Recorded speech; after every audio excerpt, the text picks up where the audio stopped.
I forgot there were other ways to silence someone other than killing them. So. No judgment. I don't care. Okay, yeah, you just like to slash people's tires or make their wheels fall off their wagons. That's your thing. Little things, yeah.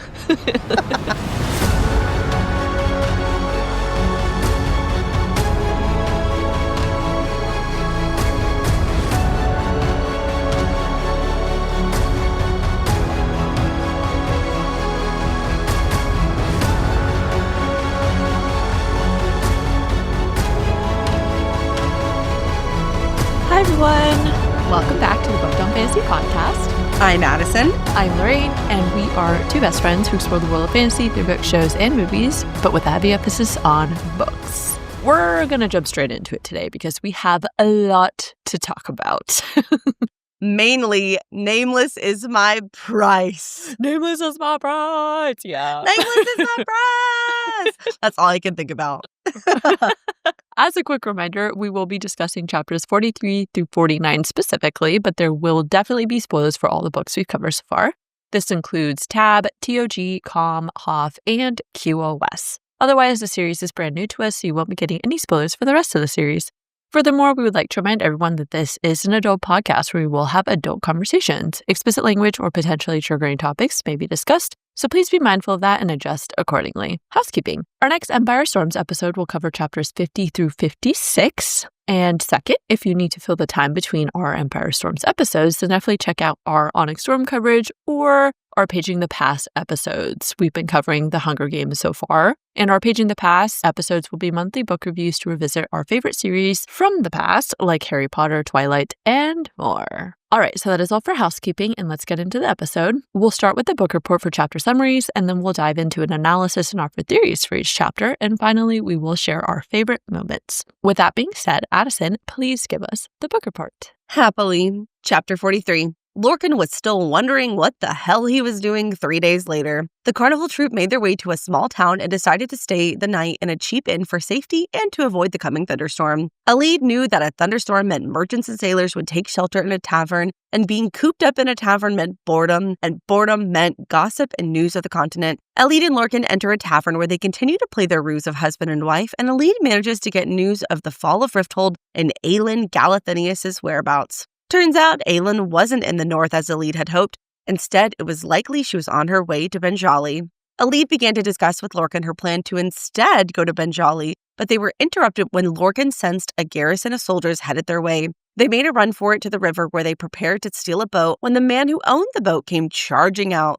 Alid quickly promised that if he helped them escape the city that they would let him live. The only problem with that plan was Alid had promised, not Lorcan. After safely making it out of town, Lorcan killed the man and tossed him overboard. Lorcan had intended to lie to Alid about it, but our girl was much too clever to be duped. Alid, realizing what Lorcan had done, became furious. So furious, it caused the word key she carried to stir and rumble. Lorcan sensed that rumble, and it finally hit him that he had been tricked by Aelin and Rowan. In a fit of rage, Lorcan throws the fake amulet holding the word key overboard and tells Alid the truth about his queen, that she had been an assassin killing and partying in Rifthold for the last 10 years. Alid didn't back down and instead stared straight into Lorcan's soul and told him that deep down he was just jealous of Aelin and Rowan and that he was alone because no one could stand to be around him. Alid demanded to be dropped off, but Lorcan told her he now had business with Aelin Galathinius, and so he would be her guide to Eelway. And as far as anyone was concerned, she was still his wife. As they made their way down the river, Lorcan thought of all the ways he was going to kill Aelin Galathinius and how he'd make the Queen of Terrasen crawl before the end of it.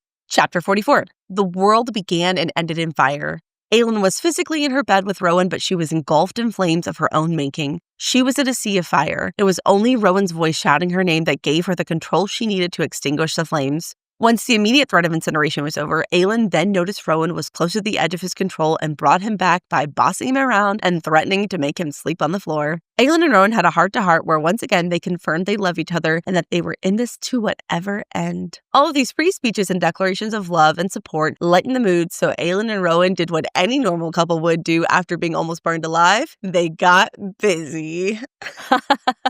Manon Blackbeak awoke. She was still in her cabin on the ship with a golden-haired queen, and she was still chained to the wall. Manon began to plan what her next move was, but she was interrupted by the arrival of the princeling, Dorian. Dorian and Manon discuss what source of magic witches possess and then the possibility of having her chains removed. The conversation quickly turns spicy, and he teases Manon by saying some sexy shit and then leaving, and then coming back again. When he returned, he asked Manon for her consent, #goodguy Dorian, and sensuously kissed Manon. But instead of sealing the deal, Dorian backed away and said, maybe another night, witchling. Rude, but also hot. Super hot.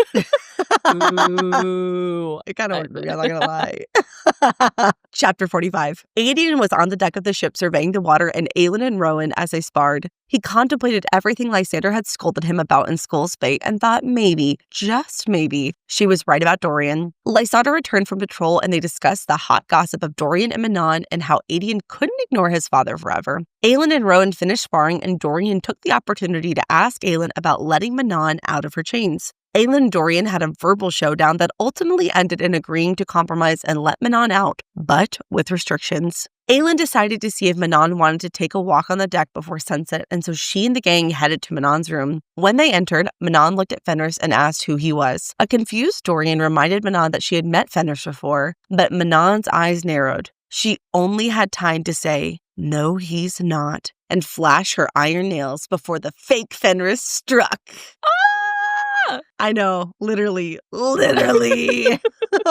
Chapter 46. The fake Fenrys turned out to be the Bloodhound disguise. Using their magic, Aelin and Rowan were able to quickly restrain the Bloodhound. The Bloodhound quickly revealed its true form and then its purpose. It was here for the Blackbeak heir. But the Bloodhound instead realized it was outmatched and prepared to escape through the porthole window it had quite literally ripped out of the side of the ship. But the real Fenrys and his deadly black arrows appeared, pinning it to the wall. The Bloodhound threw a piece of braided leather on the floor and told Manon it was a gift from Erewhon, the Vol King, to the last living Kraken Queen. Manon's heart stopped as she recognized Astron's braided leather band. She didn't give herself any more time to think about what it meant. Instead, she lunged and attacked, using her iron nails to rip and to shred. Dorian used his magic to kill the creature, and before Manon could react, the screaming on the deck began. The Ilkin were here. Aelin and the cadre raced to the deck and began to fight. The battle was over swiftly, with only Fenrys being seriously injured. But the worst wasn't over yet. One last Ilkin delivered a message to Aelin. Erewhon wanted to personally thank her for confirming in Skull's Bay that she carried what his dark majesty sought, the key. Erewhon knew she had the word key. Chapter 47. Rowan hauled ass back to the ship just in time to see the last Ilkin fly away and Aelin kneeling over Fenrys to heal him. After making an impressive shot with a bow and arrow to take down the last Ilkin, he went to tend the other wounded. Meanwhile, Aedion was sick of surprises. He was still reeling from the surprise of Gavriel jumping in during his battle with the Ilkin to help him and how they had fought back to back, taking them all down. When the fighting was over, they went to observe Aelin as she healed Fenrys. To distract Fenrys from the unpleasantness of the healing process, Aelin began asking him personal questions about his magic and where he was from. The conversation quickly turned to Gavriel, who answered that only once did he hate the blood oath and want to break it, and it was when he met Aedion's mother.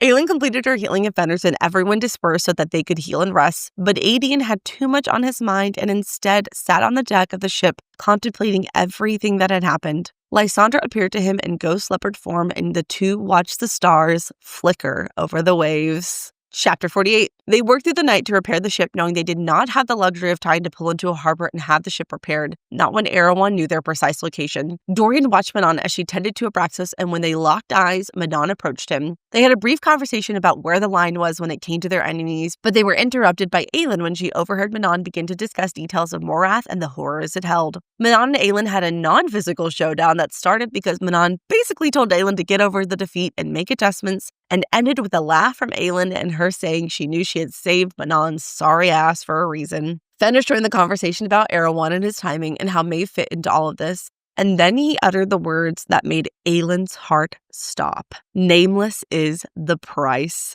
Aelin went deathly still. And Addison was screaming. And so was Lorraine. And everybody was just screaming and throwing up everywhere. Okay.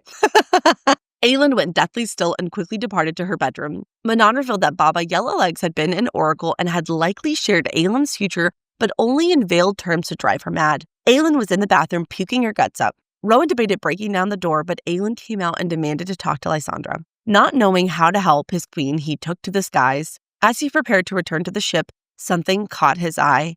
And if it weren't for his magic, he would have fallen out of the sky because Eelway was burning. Chapter 49. Alid didn't speak to Lorcan for 3 days. She only broke her silence out of desperate need for period supplies. They stopped at the next town, and when Alid was haggling with the innkeeper, Lorcan went to purchase his own supplies. A nice merchant even threw in some pears for the lovely lady. But wait. Lorcan realized that the merchant had no way of knowing a woman had been with him unless they had been betrayed. Lorcan hauled ass back to the inn, but it was too late. Something wasn't coming. Something was here. The innkeeper had insisted that Alid try on the clothes before buying them and directed her to a small room at the back of the inn. Alid stepped into the small room and the door locked behind her. She immediately knew she was in danger, but the claws clamped around her shoulder and a candle sparked to life across from her. There sat Vermin Vernon, who drawled, "What an adventure you've had, Alid." And that concludes the book report. And cue some more screaming. More screaming at the end of this chapter, too. I cannot believe that it was Vernon. I don't know what I was expecting, but I just was not anticipating Vernon to show up of all people. Like, I was like, Ilkin, Erewhon's creatures, sure. But Vernon? I kind of forgot that he could leave Morath. Like, Same. he could go anywhere in the world. I'm like, oh, yeah, I guess he could do that. He wasn't restricted to the boundaries. Yeah. He has some free will, I guess. And now I'm like, oh my God, what's he going to do? What's going to happen to Alid? I know, I don't like Alid! Well, thank you for that excellent book report. And without further ado, let's get into our analysis, starting with some overarching thoughts. I will make this quick because, as Lorraine said, we have quite a bit to discuss, but I just want to say, I swear, every set of chapters takes me by surprise. I feel like as good as we are about picking up on foreshadowing, I am never prepared for something that happens. Case in point, the fake Fenrys situation completely caught me off guard, but it was very exciting to read. Next, as always, I am delighted by Lorcan and Alid's chapters. Obviously, I want them to get together, but I just genuinely love their characters so much, and for me, their chapters are a nice break from the intensity of everything going on with Aelin and the cadre. It helps break up some of that emotional intensity. There's a lot of focused energy in one place, so I really like their chapters. But now I'm really worried about Alid because she can't go back to Mora. She can't. Never. Lorcan will save her. Yes, yeah. Me I too. have faith in Me Lorcan. too. He made a promise to her, okay? That's right. He can't break that God's promise now. above his wife. His wife. They can't take his wife. And last but certainly not least, I am now officially at obsession level with Nameless as my price. I can't stop thinking about it and trying to figure out what it means. Fenrys adding it into this set of chapters has really set me off on a witch hunt. See what I did there? So yeah, I'm obsessed. I just walk around my house and like last night I walked to the bedroom and my husband looked at me and I was like, "Nameless is my prize." And he was like, please stop yelling that at me. I don't know what it means. I was like, that's the point. I don't either. It's like fully back in the forefront of the mind. Yes, like it's been on the back burner for a little bit. Well, yeah. But now that it's been referenced and it's coming up more prominently again, there's been a resurgence of obsession. Oh, yes. Overall, I thought about saying something, but I ultimately decided to refrain because this is a long-ass episode. I think this is probably one of our longest outlines. Outlines to date so far. So y'all will hear my thoughts as we get to them. And all I will say is, what an electrifying set of chapters. I like the use of the word electrifying. That was good. It's a nice change up. I keep saying exciting all the time. And I was like, I need to work on some synonyms here. So I Googled synonyms for exciting. And I really liked electrifying. So I went with that one today. It's a perfectly reasonable thing to do. But something about that is so funny to me that you're just like, electrifying. Yes, that's the one. I either say that or thrilling a lot. And I was like, okay, no. It's time to change out my words here. So that is all for our overarching thoughts. And now let's get into the chapters, starting with chapter 43. It has been 3 days since Alid and Lorcan had their standoff over the fact that she had lied to him. And per usual, Lorcan was still wondering what the hell he was doing. I love that they've upgraded from sharing a tent to sharing a whole room now. I know it's a little early to expect any romance, but honestly, I would have loved to get a little snippet into what they did when they get into their room. Did they argue about who's sleeping where? Did they end up sharing a bed? I want to know what went down in there. Oh, I feel like if they did share the bed, they both like turned their backs to each other and they just like kept sighing and huffing until they fell asleep. And if they touched it all, she's like, don't touch me. Stay on your side of the bed. I feel like that's what they did. Or that's how they started. And then throughout the night, They were snuggling. you don't know when what they you're woke going to up. do when you're sleeping. So yeah, you just end up spooning each other a little bit. Has that strategy worked for you in the past, Lorraine? Probably. Yeah. Lorcan continued to use his magic to keep Elite's ankle stabilized, and it's described, and sometimes that dark fell magic of his would brush up against whatever it was she carried and recoil. I find it interesting that his magic recoils from it. Hellas is known as a dark god, and of course, we don't really know anything specifically about Hellas, but calling someone the dark god makes him sound pretty evil, so you would think magic from Hellas would at least be curious about the word key, if not drawn to it, and so I thought it was very interesting that even Lorcan's magic is like, ooh, no. Yes, I totally agree. I had a very similar thought. And when you think about it, it's funny that despite Hellas's magic being this dark death kind of magic, basically, Hellas is still like, hell nah, to the word keys magic. Hell It's nah. like, I don't want that. Stay away. I like that. Hellas is hell nah. Yep. I am also surprised that Lorcan has not put it together that it was a word key. I know he figures it out later in this set of chapters, but I feel like he's pretty smart, and I really feel like he should have put it together by now, especially after multiple times of feeling this otherworldly presence and power around a lead, as well as how his magic reacted when it brushed up against it. It took him to like later on, and he was like, wait a minute. Wait a damn minute. And then he's Wait like, a so minute. He's like, jinkies.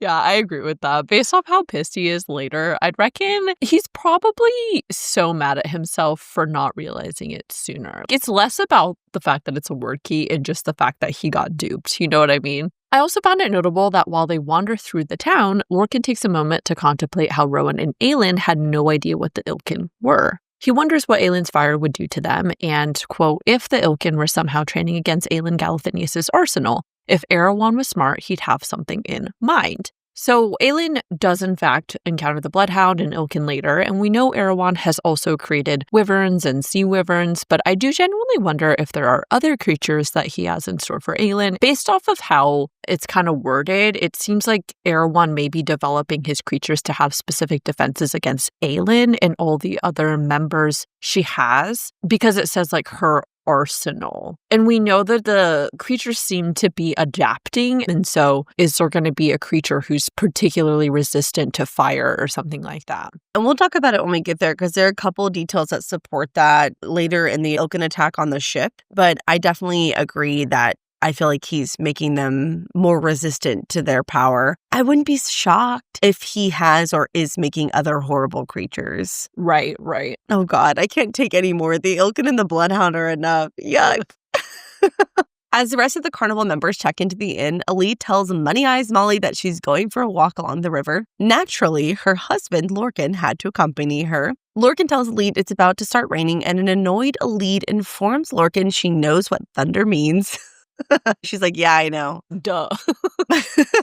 But it turns out thunder didn't just mean rain to Elite. It also meant looking for shelter, and shelter means being stuck inside with nothing to do but gossip. And gossip means news from merchants and sailors across the rest of the land. Once again, this is just an example of how clever Elite is. Not only is she observant and perceptive, but she also has a very unique ability to think ahead and predict people's actions. And I think that's another skill that makes her very valuable. Retweet.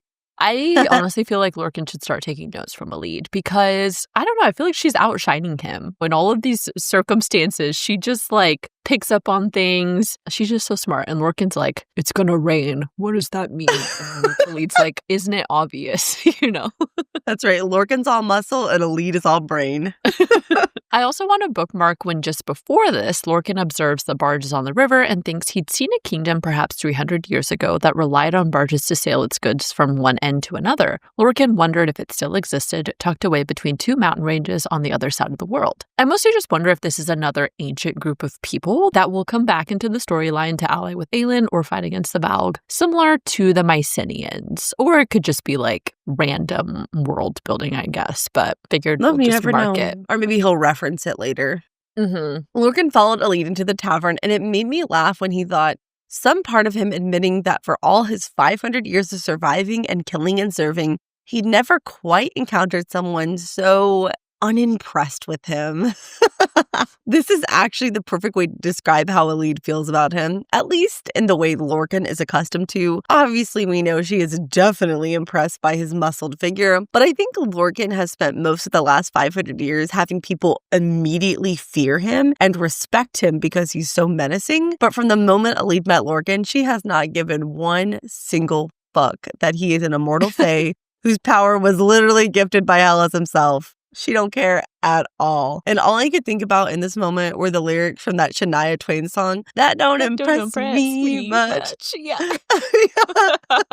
That's all I can think about. That's their song.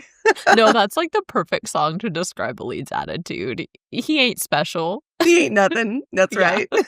But he is something else, so... But yeah, I think once again, this continues to demonstrate how horrific Elid's experiences have been. Honestly, Lorcan is like kind of the male version of Manon from a personality perspective. He's kind of crispy on the outside, kind of toasty on the inside, like a hash brown. And with their situation, Elid has been able to see a side of Lorcan that most people never get to see. And I think all of those small things he does for her definitely do not go unnoticed by her. So wow, I can't unhear that now. Like, I just keep thinking about how Manon and Lorcan are like mirrors of each other. The only difference is, oh no, I was going to say Lorcan didn't have a 13, but he had the cadre. Wow, you just blew my mind. They really are. Aww.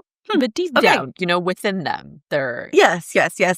They still have a little inner heart. It's just been stamped out by Maeve and that they've been Granny forced B. to do in their lives. Yeah.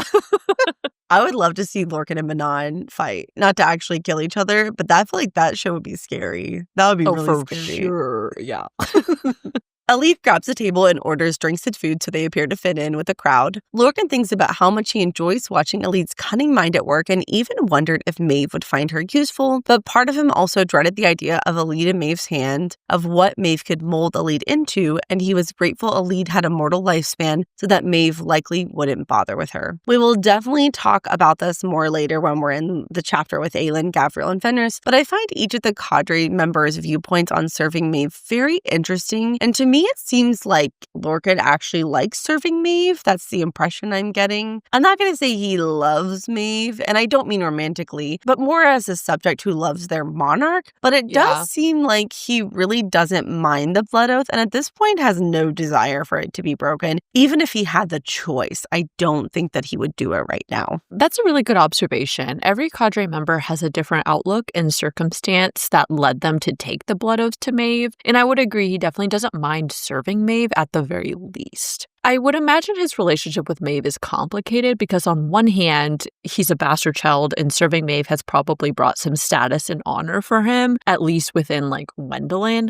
But on the other hand, I think through all of his past experiences and many of the brutal things he's been required to do, this has all shifted his perspective on what is actually considered bad and what he considers to be too far as his actions go. In addition, we also have the whole disobedience to protect Maeve in a roundabout way situation to consider as well.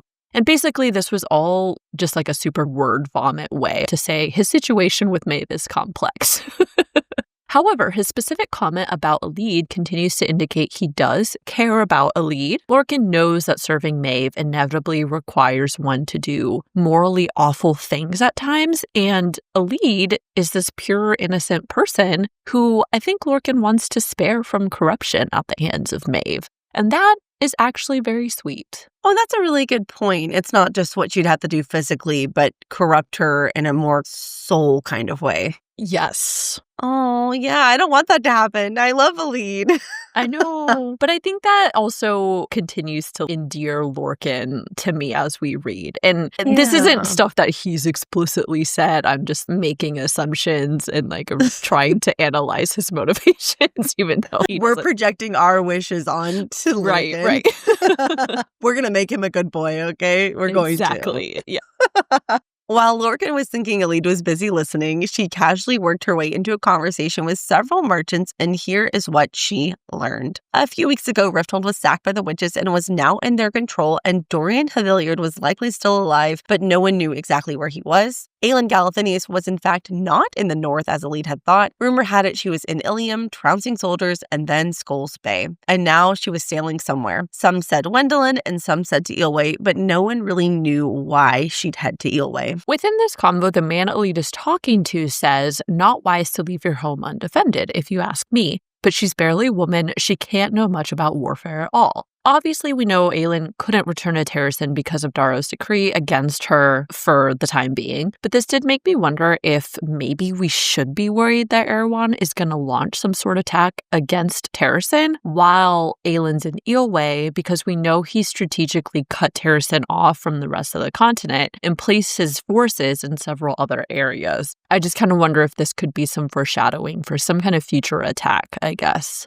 Ah, shit. I didn't even think about that. Dang it. I hope that's not the case, but I always feel like there's subtle lines like this from the townspeople about, well, I wonder if this is going to happen, like, blah, blah, blah. And you wouldn't think about it, but also I'm like, does that mean something that we should be afraid of? To me, it feels like Erewhon is the kind who would want to destroy Terrasen with Aelin watching. So I feel like he probably wouldn't attack unless she was there. Because he's already strategically cut it off. So I don't know. I feel like Erewhon's entire military strategy is meant for maximum pain, suffering, emotional, physical, psychological. And so I think he probably will attack Terrasen, but I don't think it'll be in this book, actually. I know. Okay. I don't want to find out. I know. Elide left the tavern the moment it wouldn't raise suspicions and repeated the pattern at 2 other taverns and received the same information. I did take notice and my eyebrows raised a bit when it said he is in Lorcan, he'd been too lost in contemplating what it would be like to suddenly travel on his own again, to leave her and never see her again. And at this point, I think it's definitely safe to confirmly say, with tech support, Lorcan definitely feels an attachment to Elide, and he even might be starting to recognize that he likes having her around, even though she infuriates him. Ah, yes. Consider us on Love and Lorcan watch. And then plus a little thought before this when he realizes Elide was going to leave, and it said she'd likely hire one of these boats to take her northward, and he would go south. And I wondered if this is the moment when Lorcan decided that he wanted to stay with Elide and kind of hatches this whole plan. Also, totally unimportant, honestly, Elide can pack in that ale, because by the time she gathered all of her intel, she's had 3 tankards, and she drank all of it. If that was me, I'd be stumbling around, slurring my words by now, because I feel like a tankard is like 2 normal cans of beer worth, you know? So if you consider that, she's had like 6 beers. And I'm like, girl, you're like this tiny, petite little girl. Yeah. I know. I was just like, how are you still walking and clear-minded? I don't understand. Something about describing it as a 6-pack makes it a lot funnier. Like to picture Elide stopping at the Quick Mart, you know, getting her 6-pack. All she needs now is like a cigarette, you know, just lounging in the taverns. I don't think people should smoke because it's bad for your health. Just a little public PSA for that you. Was a joke. Honestly, for Elide, I'd allow it because she'd look cool as hell. Yeah. Her and Manon, like at the club, smoking some cigarettes. Okay, think how cool a cigarette would look between iron nails. I'm just saying, okay? With Croc and Red. Croc and Red. Okay, again, not trying to support smoking here, but it would look cool. Outside the tavern, Elide worries about what her next move should be, and Lorcan asks her what she made of this information. Elide tells Lorcan she thinks that Aelin is going to Benjali in Eelway. This, of course, sends Elide into a panic because Benjali is quite far away, and she doesn't know where to even begin to get there. Lorcan offers to get her a map, and this forces Elide to admit to him that she can't read. Oh, I know. We have made plenty of jokes about this reading thing, but it honestly is so impressive that Elide can make all of these logical conclusions, because I think it just shows Elide's got natural street smarts. She's making the same conclusions as Lorcan and Rowan, who both have been educated and have had like hundreds of years of experience analyzing and making these types of decisions. And so I also love that Lorcan recognizes that and tells her, you seem to have survived rather impressively without it. Lorcan's magic suddenly picks up on a garrison of soldiers headed their way. Lorcan gives Elide two choices. He can kill all of these soldiers and they can go confront the carnival troupe to see if they were sold out, or they can get on a barge and make a run for it. Elide chooses option 2 to make a run for it. As soon as we got that detail, I was like, money-ass Molly. I knew I was suspicious. We were right to be suspicious for a reason. Yeah, we'll come back to this topic shortly, but freaking money eyes. Lorcan takes off running, and this did kind of make me laugh because of the visual. But even with Lorcan's magic, Elide was still too slow, and so she snapped at Lorcan to just go ahead and pick her up. So he just tosses her over his shoulder like a sack of potatoes and takes off running. Picturing this in my mind is so funny. Like, if you think about it, how ridiculous would it look to see this huge-ass man thundering down the street with a tiny woman over his shoulder? I feel like if you didn't know what was going on, you might think Elide was being kidnapped. You know what I mean? Yes. That's an excellent point. I just picture her too, like with her hand propped under her chin, just looking bored and annoyed. Just like, I hate when he does this. They quickly hop onto a barge, and the owner of said barge comes running out with a knife, but quickly rethinks his plan when he sees big, hulking, dinner plate hands Lorcan holding his hatchet and his sword. I did laugh pretty hard when Lorcan simply responds, "It's our boat now." Because that poor guy, like, what's he gonna do? Fight Lorcan for it? I don't think so. Probably not. Yeah. No, yeah, for real. The only person who can tell Lorcan off is his wife. So. Damn straight. The man who owned the boat told Lorcan without him they wouldn't be able to get past the guards at the bridges or city walls, and Lorcan told the man to get in the boat so they could use him to get out of the city. The man very smartly began to back away, and Elide warned him that Lorcan would kill him before he could get away, and instead promises that if he helps them get out of the city, then they will set him free. This exchange is important to remember because it is the catalyst for Lorcan and Elide's big blowout fight coming up in just a few minutes. Oh, yeah. Those sneaky Fae ways, you know. Mm-hmm. Elide hides in the cabin as the boat makes its way through the city, and she wonders about why Aelin had not taken back her throne in Terrasen, and if Money Eyes Molly actually knew the whole time they were lying and waited until the money they could get for ratting them out was just too good to pass up. I go back and forth on whether I think Molly knew they were lying the whole time. Molly seems like a pretty uptight, suspicious person by nature, and Elide and Lorcan's story did seem just a little too convenient, but at the same time, Elide is a damn good liar. My best guess would be that Molly always had this little voice in the back of her head when she met them, but they played the ruse so well that she just kind of ignored it. But after the Ilkin attack, then she definitely knew something was up. Yeah, I don't think Molly necessarily knew the full extent of the lie, like Lorcan being Fae and all, but I think she was fine to let them travel with her because the money they were offering was too good to pass up. When you go back and think about how they ended up traveling in the carnival group, Molly didn't make them an offer until Elide flashed her money paying for their tab. Plus, Umbriel told them, Molly says if you get into a fight, you're gone, and we're not bailing you out of prison. And to me, that implies she was well aware something was going on with them that could cause trouble for the carnival group. But yeah, as you said, the Ilkin attack prompted her to get rid of them sooner rather than later. Plus, we didn't nickname her Money Eyes without reason. I feel like she killed two birds with one stone by getting rid of them and getting her bag. The thing is like, I don't really hold it against Molly because after I saw this Ilkin, I'd be like, I ain't tangling with them again. Leave. But so I don't really want anything bad to happen to her, but I'm also mad at her for almost getting Lorcan and Elide caught. So I'm like, I kind of want something bad. Wait, no, but the question is, do I want her to be punished? And to what level do I want her to be punished? Maybe just a little bit. Like, she doesn't need to die, but like, I don't know, a wheel falls off their wagon and they can't travel, you know? Okay, that sounds good. I like that. Yeah. I'm secretly a petty bitch, so...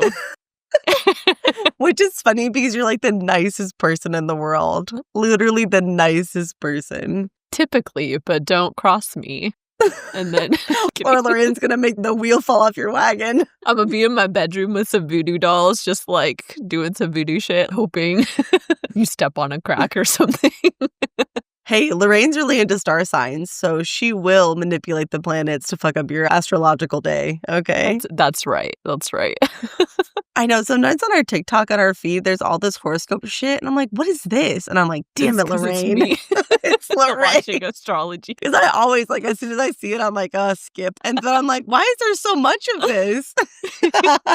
Lorcan tells Elide the coast is clear and immediately realizes Lorcan had indeed killed the barge owner and he was going to try and lie to her about it. Lorcan basically tells her it was necessary to ensure their safety, but Elide didn't care and was mad as hell. I will say that was pretty shitty of Lorcan. However, this is when that Fae trickery comes in, and dare I say, he got a lead when after she says, I swore to him he'd be set free, Lorcan responds, you swore it, not me. And I was like, well, shit. Yeah, I guess that's true. Technically. Okay, but I do have a hypothetical question for you. What Okay. would you have done in this situation? Am I in a fantasy book or in the real world?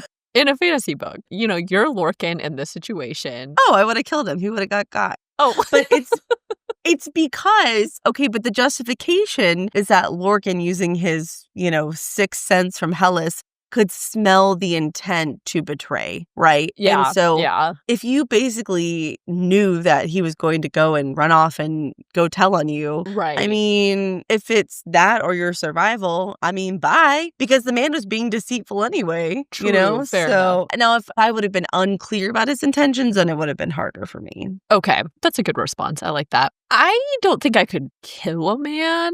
Like, even within my fantasy book, my character wouldn't survive, okay? Because I would just, I don't know if I could kill. But considering their situation, maybe it would have been a good idea to tie him up somewhere or lock him in his boat cabin so that then they could have sufficient time to escape before he could tell someone about them, I guess, Oh, yeah. Delayed a couple hours or something, like knock him out. Yeah. I Or just forgot there go were drop other him alternatives. off on the other side of the river without his boat so that he has to find his or way further home. down the river or something. Right, yeah. I forgot there were other ways to silence someone other than killing them. So. No judgment. I don't care. Okay, yeah. You just like to slash people's tires or make their wheels fall off their wagons. That's your thing. Little things, yeah. In response to her anger, the word key began to stir, and this immediately puts Lorcan on alert, and he demanded to know what that quote-unquote feeling was. Elide ignored him, ready to throw these hands. I forgot I wrote that. I just picture Elide just putting her tiny little fists up. Like going like this. Like a cat, she's like, Oh my God. Picturing Elide and Lorcan trying to go head-to-head physically is too much. I feel like she would try to bang her fist on him and he'd be like, that feels good. He's like, hit me harder. Yeah. But then the realization hit Lorcan like a bolt of lightning. He checks his fake amulet of Orinth and realized he had got by Aelin and Rowan. He angrily tried to throw the amulet in the river, but it's described Lorcan threw it hard enough that it cleared the river entirely and slammed into a tree, gouging out a chunk of wood. I only mention this because with the bloodhounds out there and the Ilkin, both of which have a freakishly good sense of smell, it made me wonder if this action will actually come back to haunt them. I assume either the Ilkin or the Bloodhound would be able to scent that object and attach it to Lorcan and Elide, which would, of course, set them on their path. I actually wondered if this is how Vernon found them at the end of this set of chapters. Ooh, yeah, I didn't even note that detail. So that is an excellent speculation. To add to your thought, maybe another reason why Lorcan killed the boatman is because he didn't want him alive to be questioned either, by the Bloodhound or by the Ilkin or any other Valg soldiers. So it's not only that he was being deceitful, but also he was a liability to them, I guess, too. That's true. And I would imagine even if he really didn't intend to tell anyone, the moment he saw an Ilkin, any normal person would have been like, oh, they went that way down the river. Oh, Just yeah, that way. absolutely. I will tell you Like, everything, no need. spare my life. Mhm. Yeah. I'll, do the honorable thing and I'm not going to volunteer the information. But if I'm about to get tortured, nah, you're done for. You're cooked. Yeah. In relation to Lorcan finally realizing he did not have a word key in his possession, as I mentioned earlier, I'm still surprised it took him this long to put it together that he didn't have a real word key. Safe to say he was sufficiently pissed that he let himself get played. I would also like to point out the specific language of when the word key starts to stir. It says, "It thrummed and grumbled, a beast opening an eye, but she didn't dare to reach out to so much as acknowledge that strange otherworldly presence." I feel like this has shifted from the word key just responding on its own to now almost like calling to Elid to use its power. And, Elid can definitely feel it, but she's choosing not to reach for it because she can tell it feels ominous.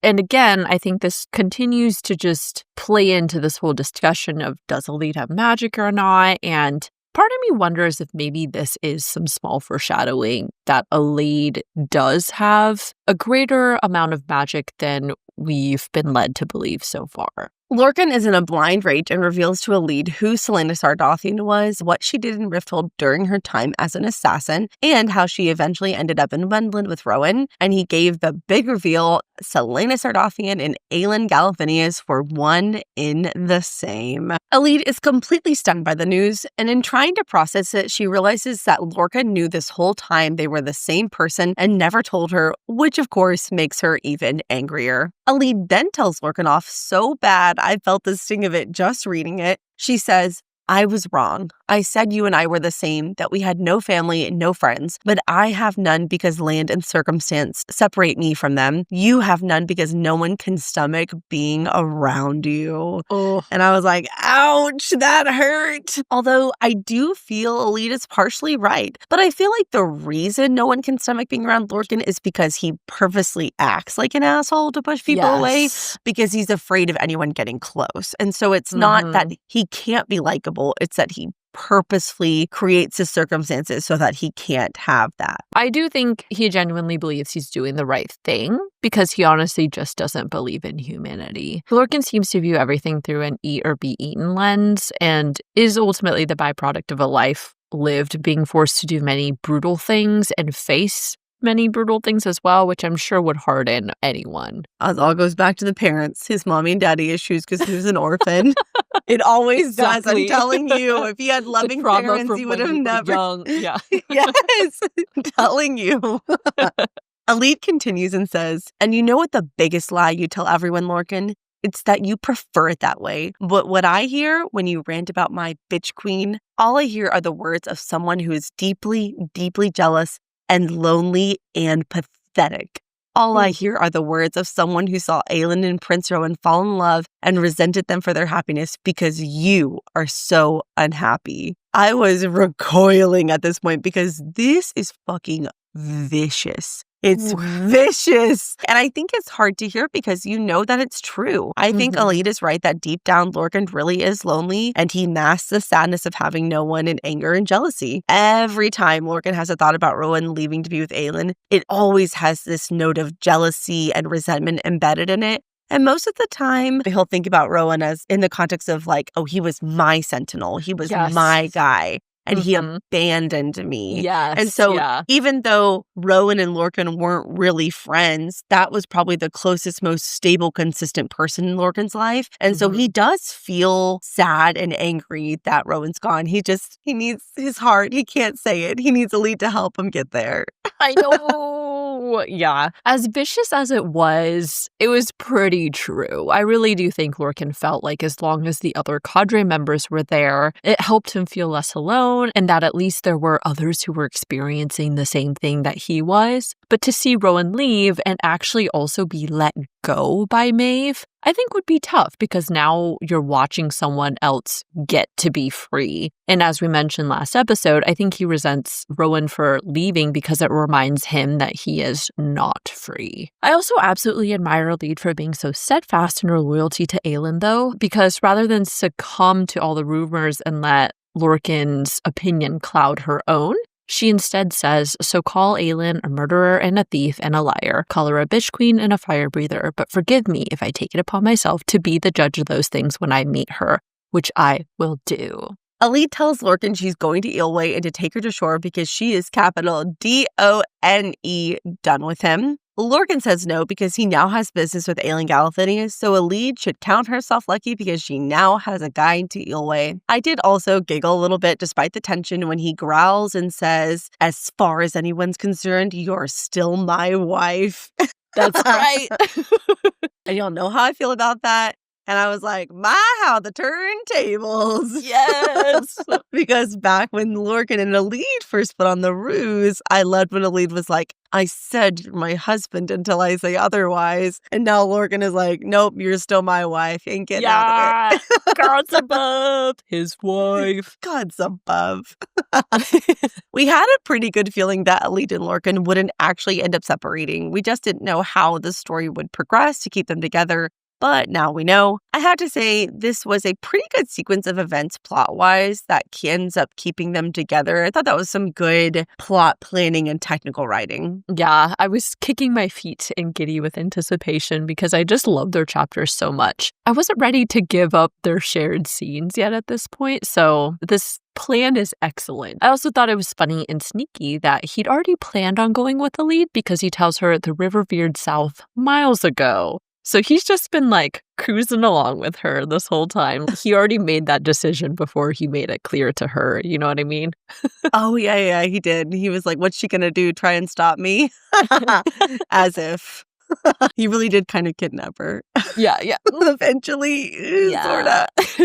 For the next several hours, Lorcan steered the boat, still mad as hell about everything. He thinks about what was inside the amulet, just a useless wordstone ring and a note from the fire-breathing bitch queen herself that said, "Here's hoping you discover more creative terms than bitch to call me when you find this. With all my love, AAG, XOXO, Gossip Girl." Yeah. And I was literally cackling when I read this because it's just so Aelin. It really was. The perfect thing to put in there, you know? Yeah. And you could also just feel Lorcan's immortal rage through the page as he read that too. To not only be faked out, but then also to find this like little note in there from Aelin just being like, "Gotcha, bitch." Like, yes, raging Lorcan. And you know he was just sitting there just thinking about it, thinking about like it, thinking about it. seething. Yeah. Oh, yes. Lorcan contemplates all the ways he's going to kill Aelin and make her suffer for tricking him. And I did find it a little ominous when he thought, oh, he'd find Aelin for Elide and he'd make the Queen of Terrasen crawl before the end of it. Obviously, Lorcan is extra pissed right now, but I am a little worried about what's going to happen once they find Aelin. Obviously, I don't think he's actually going to kill her. I guess I just really want Lorcan to switch sides and fight Erewhon with them, and I just don't see what's going to convert him or how he can be convinced, because he really does seem to hate Rowan and Aelin. And so I just don't know how they're eventually going to work the plot to make him at least fight on their side. Ooh, well, if Maeve is a Valg, that might help. Yeah. But overall, he still seems really set on his original mission. And now he's even less inclined to work with Aelin because she tricked him. And he's pissed about that. So I'm hoping he'll switch sides, but I feel like there's going to need to be another inciting moment or something that gets him to realize that it's better to be with Aelin than to still serve Maeve or whatever it is. So I also do wonder when Elide is going to piece together that she has a word key, or at the very least a magical item, because she wonders why Lorcan is so pissed and what had been in the amulet. And given how smart Elide is, I reckon this is going to be the next big truth reveal between them. All right, so that ends chapter 43. Moving on to chapter 44. We begin this chapter with Aelin in immediate magical peril. It's described, the world began and ended in fire, a sea of fire with no room for air, for sound beyond the cascading molten earth. The true heart of fire, the tool of creation and destruction, and she was drowning in it. I thought this description sounded very similar to how Aelin's core of magic was described in chapter 35 during the Battle of Skulls Bay. She feels an ashy bottom and feels the urge to see what's beneath it. And once she actually releases her magic and the word key binds with it, it was described, but Rowan felt it then, felt that bottom of her power crack open as if the beast within that word key stomped its foot, and ash and crusted rock crumbled away beneath it and revealed a roiling, molten core of magic beneath it, as if it were the fiery heart of Mala herself.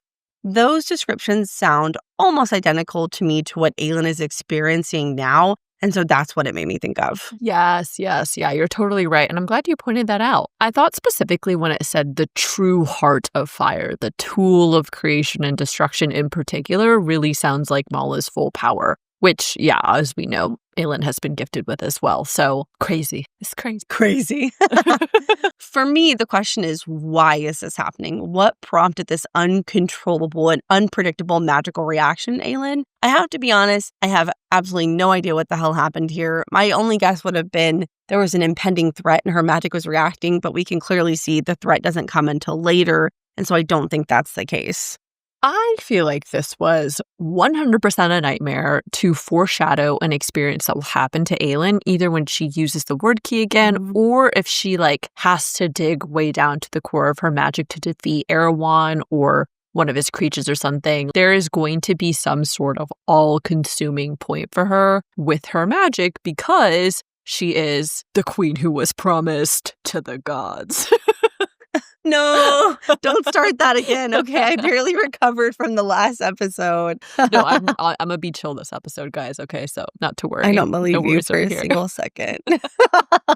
The fire was consuming every part of Aelin, and it was only hearing Rowan's voice calling her name that broke her out of the chokehold her fire magic had on her. Aelin thought the name roared into the core of flame at the heart of the world was a beacon, a summons. She'd been born waiting to hear that voice, had blindly sought it her whole life, would follow it until the end of all things.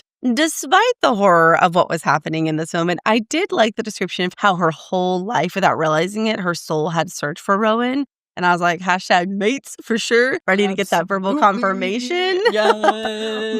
But I mean, if that's not fated mates, I don't know what is. You can't deny it at this point. And I would also like to add, I think Rowan will continue to be the reason she's able to find herself after really strong uses of her magic. I kind of feel like this also may tie into Nameless is My Price, but in the sense that Rowan is the solution to Nameless is My Price. Oh. So Rowan is reminding her of who she is, and this will continue to help her remember her name and herself because he is her anchor. Oh, that's a good point, because when Deanna took Aelin over, there was that description of she had no name, she had no self, she just was. And so that's an interesting point. I like that idea. Love conquers all, I'm telling you. Love conquers all, baby. Rowan finally gets all the way through to Aelin by telling her, I see you, I see every part of you, and I am not afraid. And this, of course, made Aelin remember Sam's words. My name is Aelin Ashriver Galathinius, and I will not be afraid. Oh, thanks, Sam.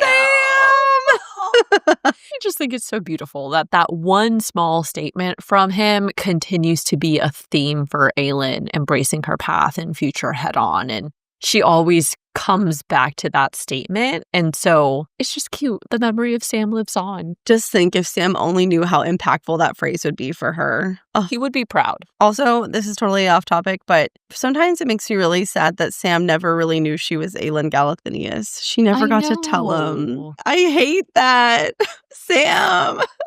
I know. His life was too short-lived. There were so many things that they didn't get to do with each other, which is really sad. Well, now I'm getting sad, so let's keep going.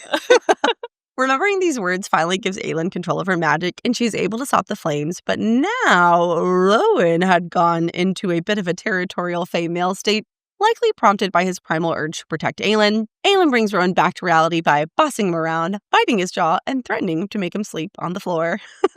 I thought the difference in how these two calm each other down is pretty funny. Rowan is all, romantic and intense, and I see every part of you, Aelin. And Aelin is like, get me some water, I'm thirsty. I just love that. Because honestly, that's kind of the dynamic of my husband and I. Oh my gosh. Listen, he lives to serve, okay? That's what you want, yeah. I did think it was funny that despite him obeying her command, I love that it said the bastard had the nerve to look her over as he lifted the jug and then give her a satisfied male smile as he poured a glass right to the brim, halting with expert precision. Because I was like, ooh, he's getting sassy with it, Aelin asks Rowan what made Rowan behave like that, and he tells her that at first he was unsure if Deanna had taken control of Aelin again, but even after he realized it was just her magic taking over, he was still unsure on how to get her back. Rowan begins to apologize about being a territorial Fae bastard, but Aelin cuts him off. I would imagine this is really tough for an immoral being who is typically used to having some sort of solution to a problem. As a Fae, I feel like he's kind of used to being this like apex predator. But the whole situation with Aelin's particular type of magic and what happened with Deanna has, I think, really messed with him because he's finally encountered something that is more powerful than he is. You know, like, what is anybody going to do against the power of the gods at the end of the day? That's a really good point. And it's not like it's a threat that's accessible. Like, even Erewhon is super powerful, but he's an accessible threat. The gods are just, where are they? How do you get to them? I don't know.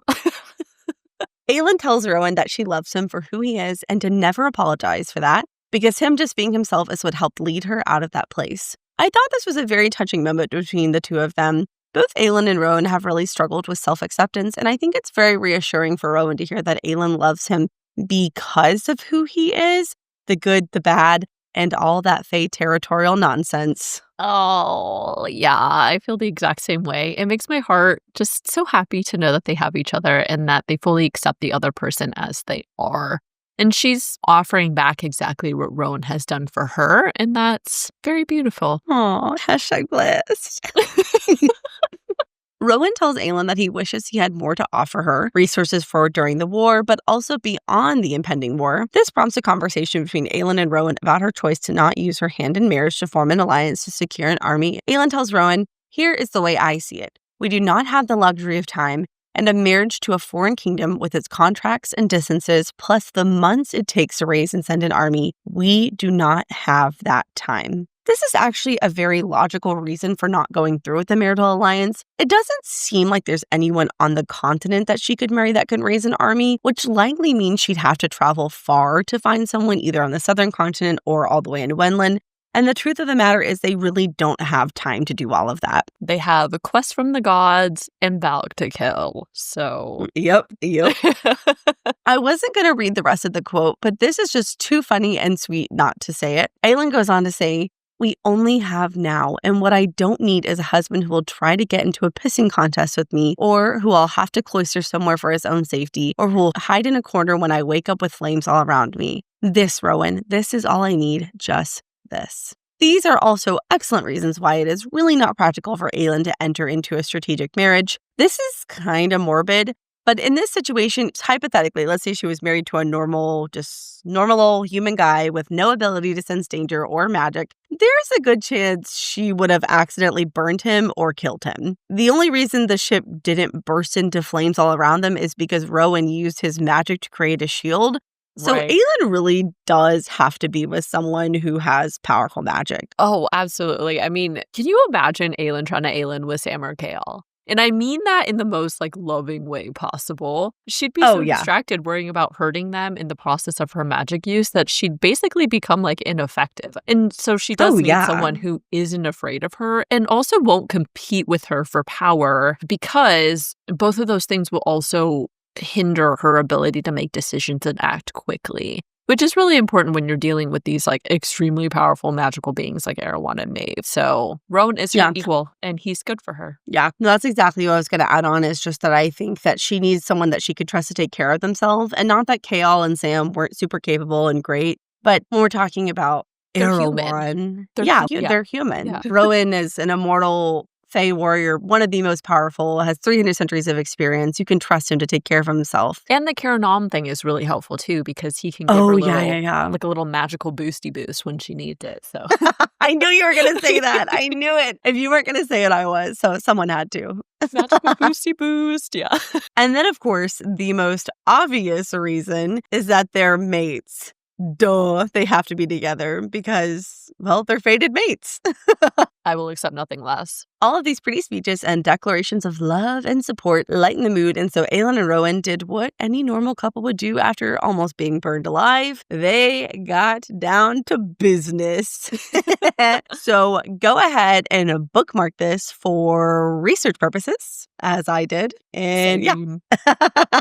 I do want to note another sort of like foreboding quote when just before they get spicy, Rowan tells Aelin, "I love you. I'd walk into the burning heart of hell itself to find you." As I said earlier, I'm really holding back this episode, but I have many thoughts about Aelin possibly being sacrificed to the gods to defeat Erewhon and seal the Wordgate once and for all, yada yada. In an ominous but romantic way, I did like Rowan's vow because he's indicating he will follow her wherever, spiritually or literally, and he will not let anyone take Aelin or separate them, even the gods themselves. To add to this, Aelin is making the same vow back to Rowan that she will never let anyone separate them when she says, "I'll always find a way back to you." But of course, that is also some heavy-handed wording to suggest Aelin will indeed be separated from Rowan. No. What am I supposed to say to that? Wow. Nothing. We just keep it rolling. We just keep it rolling. Okay. Yeah.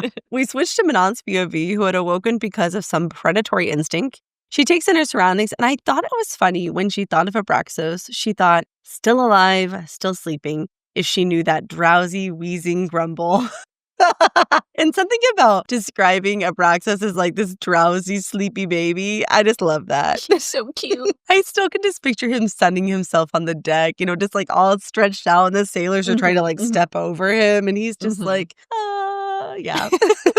She contemplates what her plan is, and she decides she will track Elite down and then find the 13. But her scheming gets interrupted when Dorian shows up. Once Dorian arrives, Manon thinks he's holding a candle, but actually he's using his magic to wreathe his hand in flame. This stood out to me because this is the first time we get confirmation that Dorian also has fire magic. This is not totally surprising given that we learn he is a descendant of Elena, whose parents were Brandon and Mala. But it is the first time that we do get an indication he can do this. Yeah, that was a really exciting detail. And I also think it signals not only that his power is growing, but I think it also helps reinforce their speculation that Dorian is going to be a key part of helping Aelin with the word keys in the Wordgate. Dorian asked Manon if she was the one that sent that ripple of power, but Manon says no and proceeds to give him a mini download about witch magic. We'll review what Manon tells Dorian, and then we'll give our thoughts about this information. The bit of magic the witches have is called the yielding. We've been introduced to this concept, so that's not new.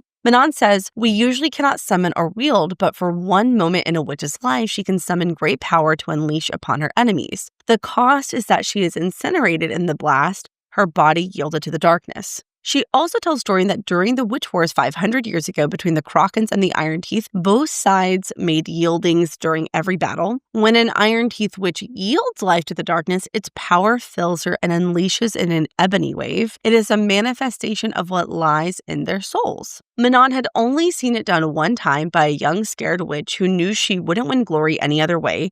But in the process, she ended up taking out half of the Iron Teeth forces as well as the Krakens. Okay, so here are our thoughts. At first, I was excited to learn more about the yielding because we have been speculating about it since the concept was introduced back in Chapter 7.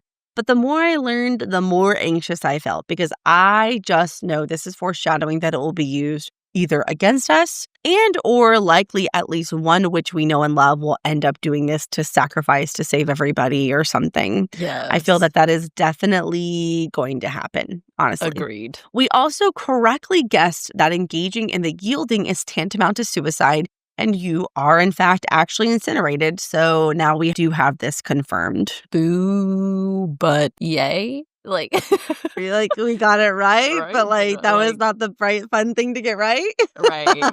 I thought it was interesting that Manon makes a distinction about what the yielding looks like for Iron Teeth witches and that the power is released in an ebony wave. It makes me wonder if when a Kraken does it, if it presents in a different form, maybe a burst of light or a different kind of energy, I'm not sure. That also made me wonder what would happen if Manon did it because she is both an Iron Teeth witch and a Kraken. And to our knowledge, there is no one else that has both bloodlines. I also thought the distinction that it is a manifestation of what lies in their souls to be interesting. I wonder if that correlates to a greater burst of magic or more deadly burst depending on the witch herself, right? Think about Astrid and her soul versus Iskra, for example, right? They're very different kinds of people. And so I'm just kind of curious about that. Yeah. I too found this particular line a manifestation of what lies in our souls to be super, super interesting. The way the yielding is described, it makes it sound like a weapon that is forged by the soul or the spirit of the witch who uses it, because they are using it as a final act before they die.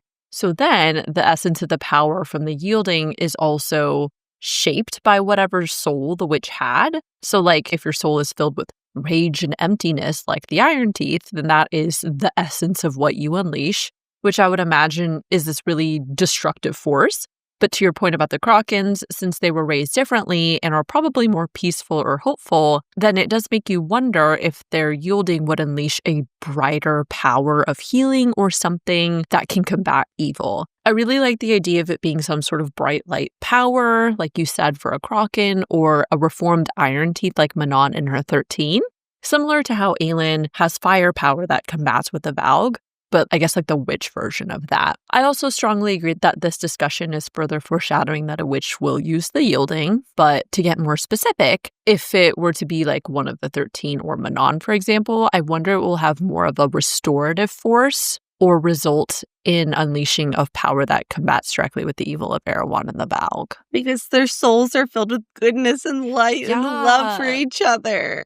Yes. No, it can't be the 13 or Manon, anyone else. I know, I hate to say that yet again, but here we are. There's too much discussion about it. Mm-hmm. I feel like that is not a coincidence that is being introduced. And in my mind, I want to be like, oh, it's so they can prepare for witches to use it against them. But I just don't think that's the only reason. Yeah, I don't think so either. SJM is laying the foundation to emotionally destroy me. That's what it feels like. Absolutely. Dorian then asks if the Iron Teeth will use it on them in battle, and Manon says, if you're facing lower level covens, yes, older covens are too arrogant and too skilled to choose the yielding instead of fighting their way out. But younger, weaker covens get spooked or wish to win valor through sacrifice. This is even beyond foreshadowing. Manon straight up confirms they will use this against them in battle. I thought her reasoning for why lower level covens were more likely to use it was interesting. It makes sense, and I think it just really speaks to the brutality and the mindset of the witches, specifically the Iron Teeth witches. I do find it kind of crazy, though, that these older covens tend not to use the yielding because they basically don't want to die. They have like some self-preservation at play there. But the younger ones are either too scared or too quick to harness it because they want personal glory. But then perhaps I was thinking that can be like one small advantage. As in, yes, a witch will use the yielding in battle most likely, but A, it would be a younger, less experienced one, and B, I do kind of wonder if because their intent is for personal glory or just to win, basically, then the burst of power they release won't be as strong as compared to if a witch with a reformed soul or who was using it to save others would use it, which then perhaps would make it like more survivable, if that makes sense. Oh, yeah, I hadn't thought about it. It's a younger witch, and so they just don't have as much like life force yet, and so maybe it wouldn't be quite as destructive. Yeah, I'm definitely curious to see like the nuances of how that plays out, because I definitely feel like it's not a one-size-fits-all kind of thing. Right. Dorian thinks this is totally barbaric, but Manon just tells him it's the cost of war. She asks Dorian if he's ever killed a man, and he begins to say no, but then remembers he killed many people under the influence of the collar, or rather, the Valg inside of him killed many people. Manon tells Dorian, remember what they made you do when you face them again. I thought this was a really interesting interaction because I think Manon deeply understands what Dorian experienced since she's witnessed so many people be infected with Val. But she was also raised to believe murder is a duty and an honor, and more recently, also a mercy. Dorian, on the other hand, has always been against killing people, and he still carries so much guilt over what he did while infected with a Valg. I think Manon, in saying what she did, is being very pragmatic with him by communicating that, yes, she knows what he endured with the Valg, but simultaneously, she's like trying to guide him toward using the pain and guilt as a reminder of who the enemy is, and to use that emotion to help fight against them in the future. I also just really, in general, love the tension between them because similar to Lorcan and Elid's dynamic, Manon is trying to harden Dorian to the reality of war and just like life and existence, while Dorian is trying to humanize Manon. So they're influencing each other in different ways. I also found it really symbolic that when he tries to say no at first, his flame dies out in his hand because he was lying to himself by trying to deny that he'd killed someone before. And I feel like that light is sort of a metaphor for truth and conscience, and this idea that Dorian has to accept who he is now rather than try and hold on to who he used to be, I guess. We haven't talked about Dorian's character development as much because there's just been a lot going on. He really is still going through a lot of change. And I think we see a little bit of that through Adian's perspective as he thinks about what the king has gone through and how he's changed. So Dorian prepares to leave, but Manon asks him if he can have her chains removed because, well, they're uncomfy. The conversation takes a very flirtatious turn when Dorian gets snarky with her. And Manon likes the talent, and so she doubles down and goes bold and says, if you plan to sneak in here in the darkest hours of the night, you should at least have the decency to ensure I get something out of it. And that was the point in the conversation where I started sweating because it was getting hot in there. It was getting real hot. Yes, thank you. But in this case, don't give me that bucket of ice water. Let me cook in the sauna, okay? I want to roast in the heat of this conversation. I will dump some water on the coals for you to make it even more steamy, okay? Thank you. I am not going to lie. I thought it was hot as hell when Manon thought that smile was cold and sensuous in a way that made her wonder what playing with a king blessed with raw magic might be like if he'd make her beg for the first time in her long life. And I was like, woo! I love this Dorian. It is like, you guys know I've always loved Dorian as a character, but getting these scenes is just kicked it up a notch. So you love a bad boy. You really do. A good boy gone bad. He's not even a bad boy. Like, he's just like... I know. I don't know. He's just going through his emo stage now. Yes, yeah. Dorian cranks up the heat even hotter when he responds, as tempting as seeing you naked and chained might be, I don't think you'd enjoy the loss of control. Oh my God. I will say for this, she would. Yeah. She absolutely would. 100%. Yep. Dorian leans over Manon so they are nearly nose to nose and says, I don't think you can handle the sort of things I need, witchling, and I am never begging for anything again in my life. And then he just leaves. He leaves the room. And I was like, wow, what a fucking power move. And when the fuck did Dorian become so daddy? Because did I miss that? Because I am totally here for it. I love that he's got Manon so flustered. Because, like, you never see Manon flustered, right? But Dorian just has that effect. So all of this was just chef's kiss. But to take a little turn, when you think about what he says, it's actually kind of sad. I really feel like he's warning Manon that what he endured from the Valg did break who he was before, perhaps in a way that may never really be healed. And while Dorian is fighting to regain his agency and control again, I do genuinely think he desires some deeper emotion from Manon. Something we know she struggles with, having been raised to be heartless and all that among the witches. When he says, I'm never begging for anything again in my life, I think he's making it clear he will never let anyone have any control over him again, even when it comes to attraction and romance. Especially because Manon is typically this, like, alpha female, right? Like, she's used to making the calls and being the one who's in control. And so it's also kind of a test for her of whether she can give up control for him in a way. Or at least that's how it felt to me. Chef kiss. Excellent analysis. I have to sit with I know. I'm like, wow, that was a lot. I'm like, there were so many elements of that. Like, from the top, I was like, yeah. Okay, everything you're saying, agreed. Check. Your Dorian analysis is so good. Meanwhile, I'm like, he's a daddy. That's all I got. Yeah. He's no, hot. he is a daddy too, though. So that too. Both. But wait, there's more. Dorian comes back and locks the door. And by this point, I was on the floor. Okay, I was on the floor. I thought my heart was going to beat out of my chest because, whew. There's just fantastic tension here. Dorian, he knows how to flirt. He knows how to keep the tension up. And this is exactly why I love him so much. And I'm excited to see more of this. I want more of their scenes together. It's coming. It has to. SJM's doing the build-up for us on this, okay? Dorian tells Manon he wants to hear her say yes and consent to what they're about to do. Of course, I like this because consent is important, but in a way, it also made me sad because I think Dorian is asking for two reasons. One, I think he's genuine in that he wants to make sure Manon is doing this of her own free will. But two, because Dorian spent so much time being made to do terrible and horrific things against his consent when he was infected with the Valg, and so consent is especially important to him. Yes, those were my thoughts exactly. Consent is even more important now that he's faced a situation where he was completely helpless and used against his will. Manon begins to undress, but Dorian tells her that he'll do it himself. Manon ignored Dorian and continued to unbutton her shirt, but invisible hands wrapped around her wrists, and then he lightly but sensuously kissed her. Oh, oh my God. I was so excited for these invisible hands.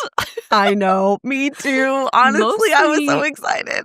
It's just because I just cannot wait for another scene to see what the hands can do. You know what I mean? I know, right? Catch these hands has a new meaning when you're talking about Dorian's shadow hands. You know what I mean? And actually, remember in Calm when Aelin goes ballistic Selene at the time goes ballistic on Chaol because she blames him for Nehemia's death and she's about to attack him and she gets stopped? Yes, remember that? I don't think anybody forgot that. Yeah. Right. But that was probably Dorian's invisible hands. Well, okay, I'd have to go back and read it. I mean, I always assumed it was Dorian's magic that stopped her. I don't remember it necessarily being a description of hands, but I mean, it's totally possible. Off the cuff, I'd have to go back and reread it. It's just like an invisible force that stops him, and I wonder if it was just his hands. But yeah, anyways. His shadow hands. Mm-hmm. And if you were like me and got ready to bookmark this for future research, you got an unpleasant shock when Dorian gives Manon a cocky grin and tells Manon, maybe another night, witchling. And then he leaves again, but for real this time, and doesn't come back. And low-key, I'm pretty mad at Dorian for this behavior, but also I'm not that mad. You know what I'm saying? It worked for me. Yes to all of that. But, okay, we cannot ignore it was Manon's Valg King gold eyes that scared him away. And I do wonder how he's going to reconcile this with Manon because the Iron Teeth are part Valg. She has the literal eyes of the Valg Kings, which we still have yet to understand the full implications of. Manon probably feels even more like an enemy than she already is. That's not her fault, of course, but as of right now, he's still traumatized and Manon's eyes remind him of what happened to him, even if he doesn't know that they're the Valg King. Or wait, I think he does know, right? Didn't his Valg in him whisper something about the Valg King's eyes when they first meet? I think they did, right? Yes. Yeah. The Valg inside of him recoils and is like, don't look into its eyes, don't look into their eyes, the eyes of the Valg King. Mm-hmm. Right. However, we also know Dorian was born when the King of Adarlan was infected with a Valg, and we've been speculating about what that means and what kind of effect that's had on him. So, I don't know, there's a lot of layers to this, and I feel like it creates this nuance to the dynamic between them. That's interesting. I hadn't thought about what made him second guess, because you're right. He has that thought about when he looked into her eyes and he, and that's what shifted. Like switches, and then everything just shifts and he's like, wait, never mind, bye. So see ya. Yeah.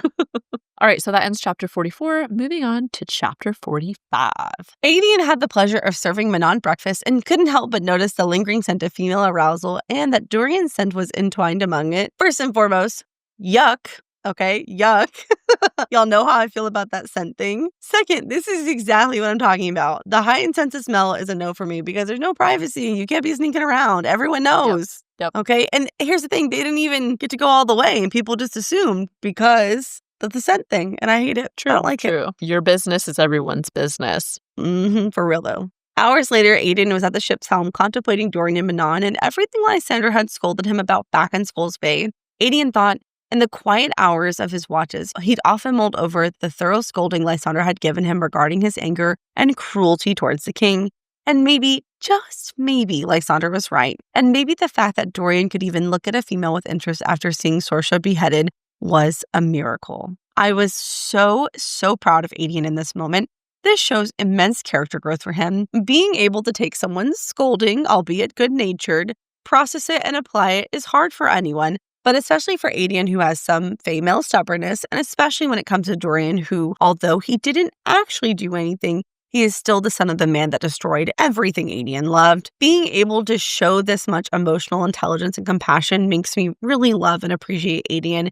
And when you think about the time that has elapsed, it's a relatively short period of time. It's not like it took him years or months to process everything. Right. And I'm really proud of him. That's a lot of character growth. Yeah, I think the fact that he's able to think about Dorian's experience and in general doesn't seem to have such angry thoughts in relation to Dorian is a good sign that he is realizing his anger has likely been misplaced and Dorian is not what or who he thought he was. So I think it's moving in the right direction. Within this conversation, I also thought it was an interesting perspective when Lysandra points out Dorian's interests were likely shifting to favor something more dangerous and that he likes that Manon is not a human. I am just so excited for the romance potential between Dorian and Manon. Okay, what can the magic hands do, Dorian? I'd like to know. But jokes aside, I do wonder how he is thinking about his attraction to Manon in relation to what he's experienced. Has this always been somewhat of an underlying desire, or have his romantic tastes really shifted that dramatically, you know? I also think that it was funny that he could accept a lot of what Lysandra said, but he gets hung up on the fact that it's with Manon. He thought, but the witch? That was what he wanted to tangle with? And I don't know why, but I thought this was so funny. I think it's because deep down, Aedion is actually a little scared of Manon and her iron teeth and nails. And so the thought of being naked around her would freak him out. I mean, she's pretty terrifying. Right. I feel pretty confident in my assessment of this because later when he's talking to Lysandra, he says, though I wouldn't let those iron teeth near my favorite part if I were him. Fair. You know what Lysandra should do? She should take on an iron teeth witch. Like, she should shift into a witch and just, like, scare him. I feel like that'd be so funny. Oh my God, Aedion may never be okay after that. He may never whenever their romantic situation pans out, one of her little experiments, I don't know, role playing or something, she should just turn into a witch and see how that works out for them. Oh my God, that would be so good. Aedion then thinks about the conversation Manon and Aelin had about Alid, and Manon told them everything that Vernon had done to her.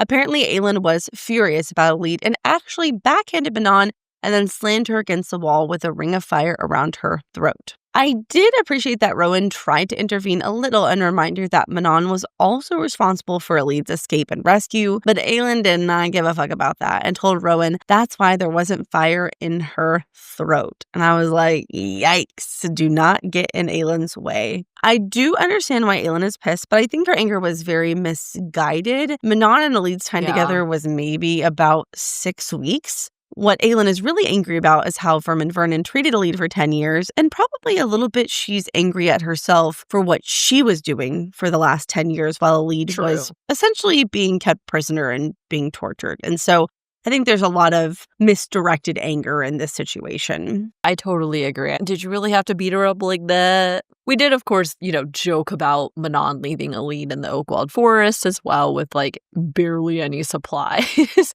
But, I mean, when you think about it, at least Manon did get her out of Morath, where she was quite literally about to face much worse, thanks to Erewhon and Vernon. I am trying to be patient with Aelin's reactions, because for some reason I keep thinking that they're going to get along, or that they should, because of the Themis Temple incident. But again, outside of that, realistically, they have considered each other enemies for quite a while, and it will likely take time to overcome that. So I'm just trying to keep that in mind for now. Lysandra tells Aedion that he can't avoid his father forever, and Aedion said he wasn't avoiding him. He just had no interest in talking to him. I really do hope that Aedion can at least begin the healing process with Gavriel. It's really sad because all of Aedion's family is gone, and he has this opportunity to have a small piece of family back in his life, and a family member who I think is very honorable and has good intentions. I'm hoping after the conversation that happens later with Gavriel in regards to how he really actually truly loved Aedion's mother, that will help Aedion come around. But it does just make me sad that there's so little time and he's just wasting the time that they have together before whatever bad million trillion bad things are going to happen. I just hate that. I really do think he will come around. It's just going to take time. I always forget that the time span is actually super condensed. In real life, you would literally never expect a person who's experienced what Aedion has with Gavriel to so quickly turn around. And, in this case, accept a parent who's suddenly come back into their life like this. Those things in real life honestly can take years and years, in a normal situation. But as you said, hearing Gavriel's story and fighting side by side with him, I think that will shift his attitude toward him sooner rather than later, hopefully. As if being a deadly shapeshifter that could turn into a little sea dragon wasn't enough, Lysandra decided she wanted to learn how to fight with weapons, and so they'd all been taking turns teaching her. I'm wondering if we're going to get some epic scene with Lysandra where she's like in a one-on-one combat with someone and she just like totally whoops her ass with a sword or a dagger or some kind of weapon.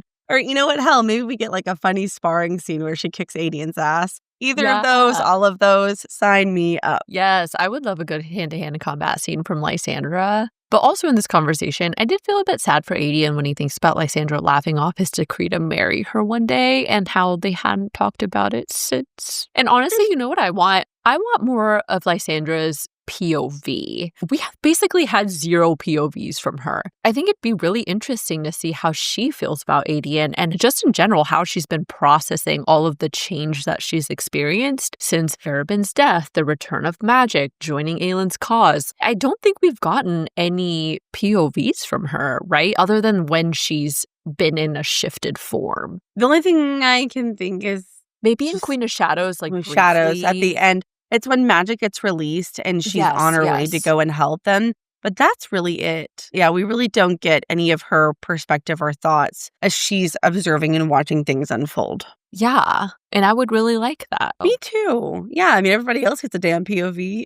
Right. Yeah, why not Lysandra? Aelin and Rowan finish up sparring, and Dorian tells Aelin that he doesn't think Manon will do anything if they let her out. Aelin responded with, "Did you arrive at that conclusion before, during, or after you visited her in the middle of the night?" And immediately I was like, "Ooh, this is not going to go well. Yikes." Everybody whipped their heads around. They were like, "Oh, so it's finna go down like that, huh?" Like, oh, yeah. Okay. Dorian tries the empathetic approach and asks Aelin to consider what it would be like for any of them to be chained up in a dark room for a lengthy period of time. But Aelin does not want to hear that and reminds Dorian that every inch of her has been designed to ensnare men to make them think she's harmless. I did really like it when Dorian said, "Trust me, Manon Blackbeak is anything but harmless." And I like this line because I feel like there's some double meaning here. Obviously, Dorian is referencing how lethal she is, but I also think he's talking about how she's dangerous for his heart because she's working her way into his little heart. Yes. I 100% agree with that. Again, very excited to see how the relationship between Manon and Dorian plays out. Aside from that, to get back to Aelin's reaction toward Manon, I do find it a little hypocritical of Aelin with respect to like how she is so unable to believe Manon could be different when Aelin herself was literally a trained assassin hiding who she was and quite literally used to think of herself and her power as this awful, monstrous thing to be afraid of, right? On top of that, she should understand how awful it is to be imprisoned given her time in Endovir.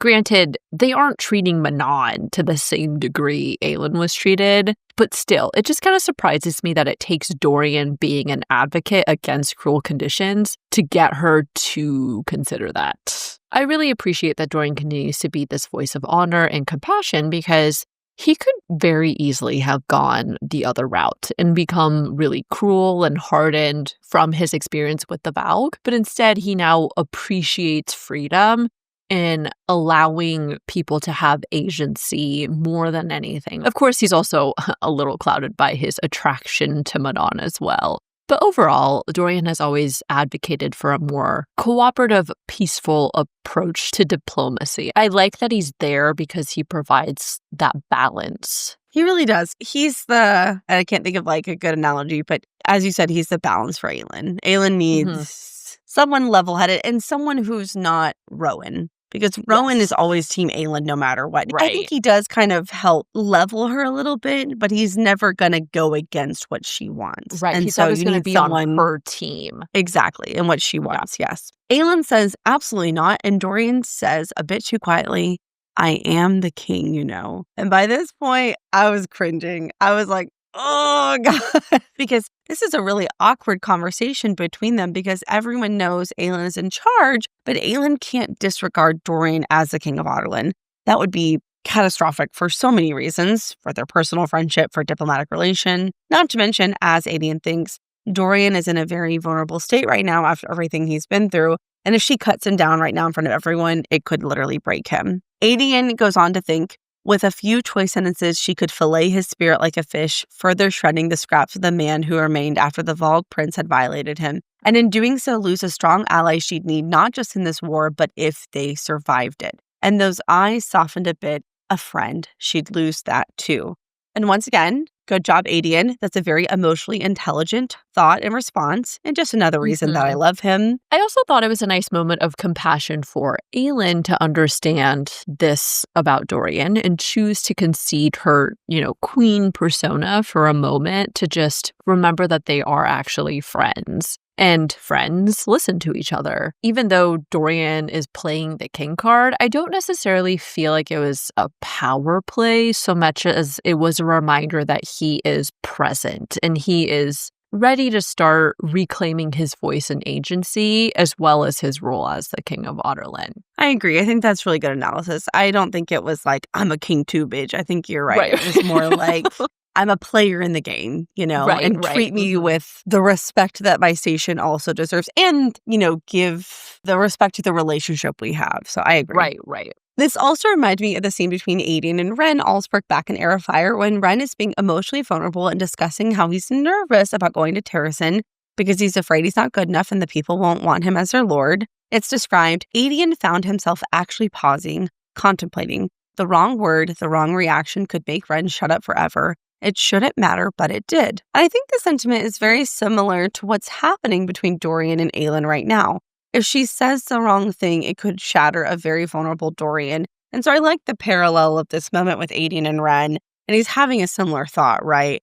The words really matter in these very seemingly normal conversations, but small moments. Yeah. But it's not like a big battle scene or, inspirational speech, but the nuances of that and how it plays out really matters for long-term implications to the relationship. Yeah. And so Aedion has always been very in tune with that element of relationships, and I like that a lot. Yeah, that was a really good callback. It's a very delicate situation to navigate when the trauma is still so fresh. And on top of everything else Aelin has to do, she also has to balance maintaining her friendships with everyone because I think they all depend on each other for support at the end of the day, And Dorian in particular has been such a significant person for Aelin's journey as well. She did promise to come back for him, which she did.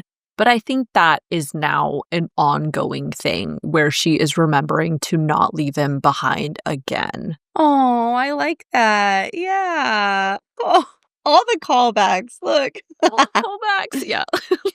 Aelin compromises and agrees that she can be free in the room, though someone has to stand guard. If she's on the deck, she has to be guarded at all times, and she will have to wear chains on her wrists. But it couldn't end there. No. We had to just take it a tad bit too far. Aelin reminds Dorian that the day in Oakwald, Manon had tried to kill Aelin, but Dorian defends Manon and says that Aelin provoked her, and then says, I sit here today because of what she risked when she came to Rifthold twice. Aelin responds with, she has her own reasons, and I highly doubt it was because she, in her 100 years of killing, decided your pretty face would turn her good. And then Dorian, what did he do? Did he let this go? Absolutely not. He had to come back with, yours turned Rowan from 3 centuries of a blood oath. And at this point, I was screaming. I was like, you do not want to go there, buddy. That was the wrong choice. Ooh. The tension was there, obviously. But, I appreciated that he is pushing back on Aelin's attitude toward her because Manon and Aelin are not that different in reality. I think it speaks volume that Manon made this entirely irrational decision to save Dorian, thereby risking her own life, plus those of the 13. And I feel like Aelin should understand the value of that action more than anyone. Overall, I think Dorian is providing a checks and balances role that will continue to be important to Aelin and her role as a leader and queen moving forward as well. Also, I am putting Dorian and Manon on mate watch. I'm putting everyone on mate watch, okay? I feel like there's some foreshadowing in how Dorian, calls out how Aelin immediately turned Rowan after, centuries of being this warrior to serve Aelin instead. And similarly, Manon kind of turning to change allegiances definitely suggests perhaps there is a deeper fated situation for them as well, which could also explain Manon's unexplainable reasons for saving Dorian in the first place. and him now advocating for her in this situation and probably moving forward as well. That's true. There definitely is something to their connection that goes beyond just attraction. Yeah.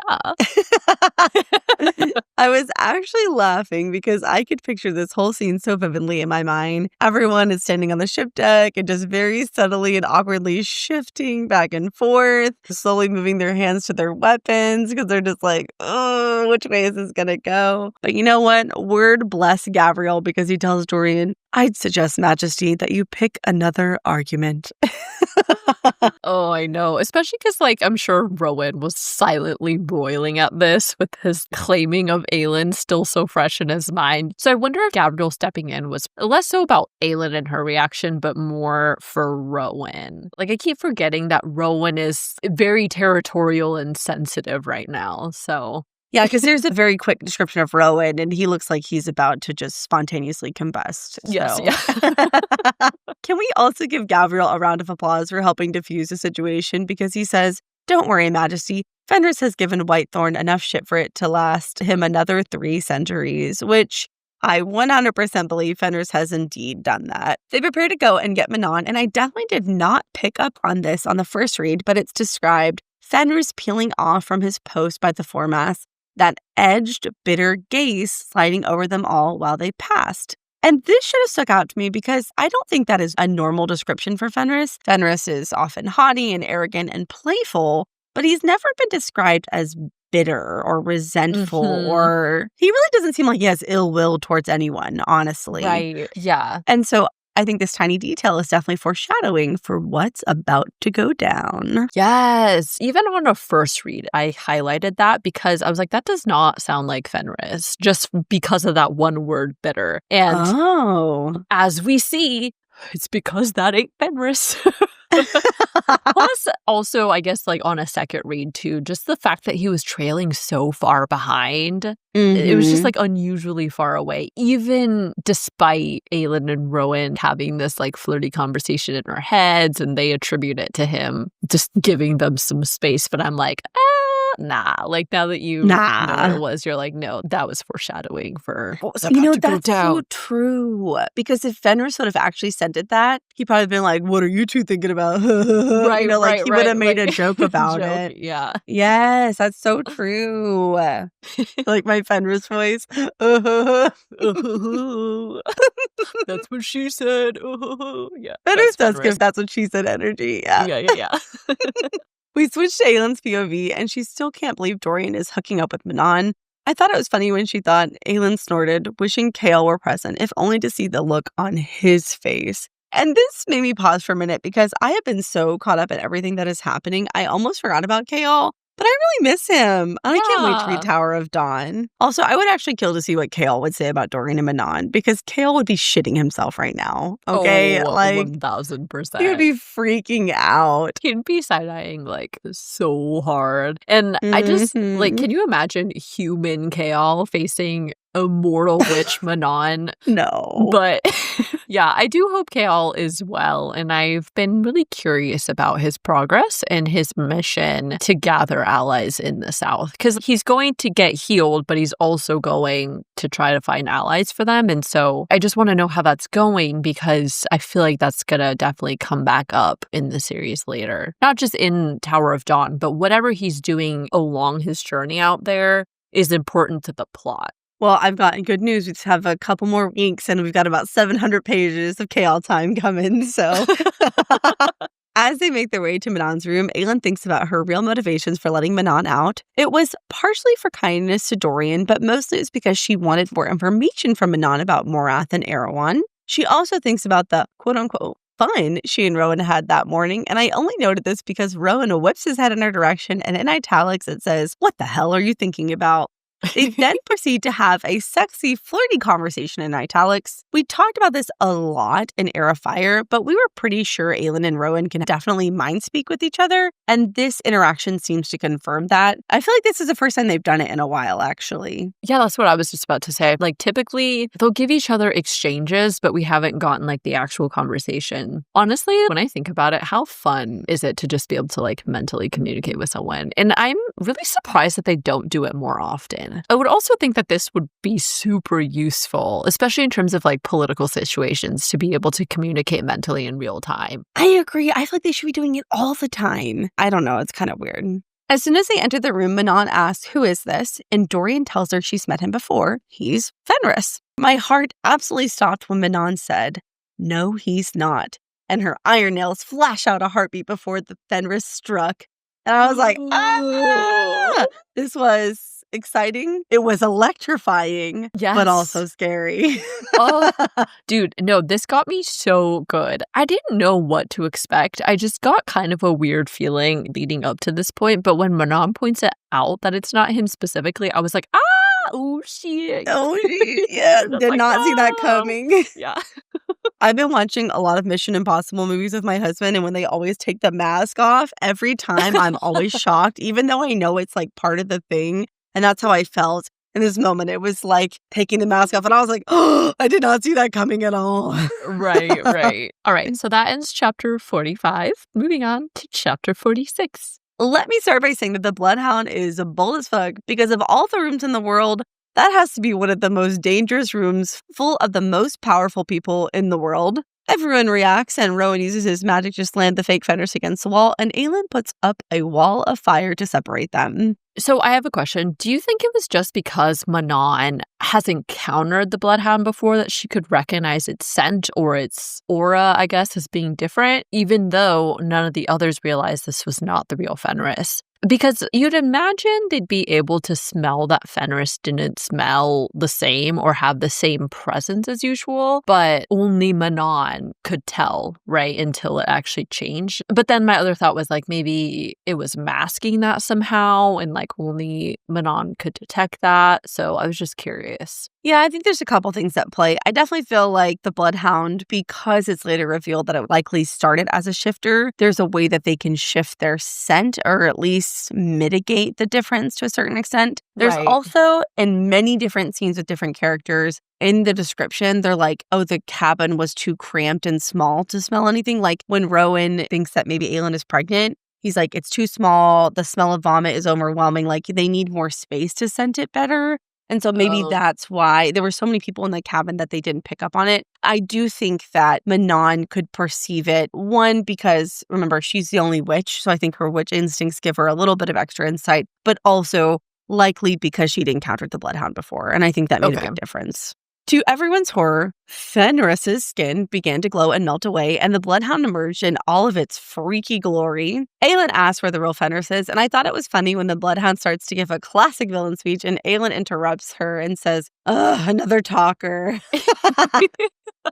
She then proceeded to predict exactly how the Bloodhound did what she did, and I also laughed at how unimpressed Aelin was because she said, honestly, you could have just snuck in here and saved yourself 1,000 stupid steps.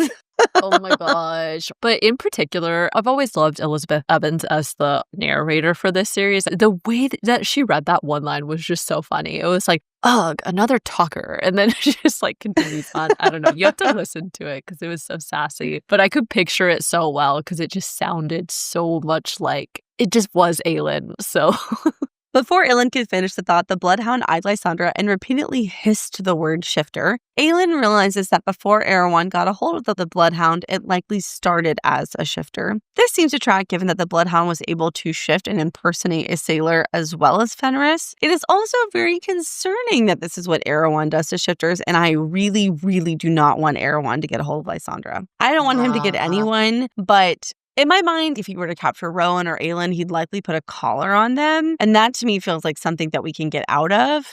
But if he were to physically alter Lysandra and turn her into a Bloodhound, I don't think there's a way to undo that. Oh gosh, yeah. My ears perked up at the situation though, because the fact that Erewhon has been using the shifters really makes me rethink how he's been creating all of these different creatures. In past episodes, I wondered if these were just breeding experiments or if he was also summoning creatures from other worlds. But now, knowing he was using shifters, it makes sense why he's been able to craft a wide variety of creatures and beings for his army. I would also like to know how and where Erewhon found these shifters because, according to what we know so far, the vast majority of shifters have been hunted into extinction, I think, right? And so where did he find the ones that he's been using for his experiments? Ooh, that's a good question. I don't know. Which also sucks because there's so few of them already, and what few ones are he's altered. So keep Lysandra away. Keep her away at all costs.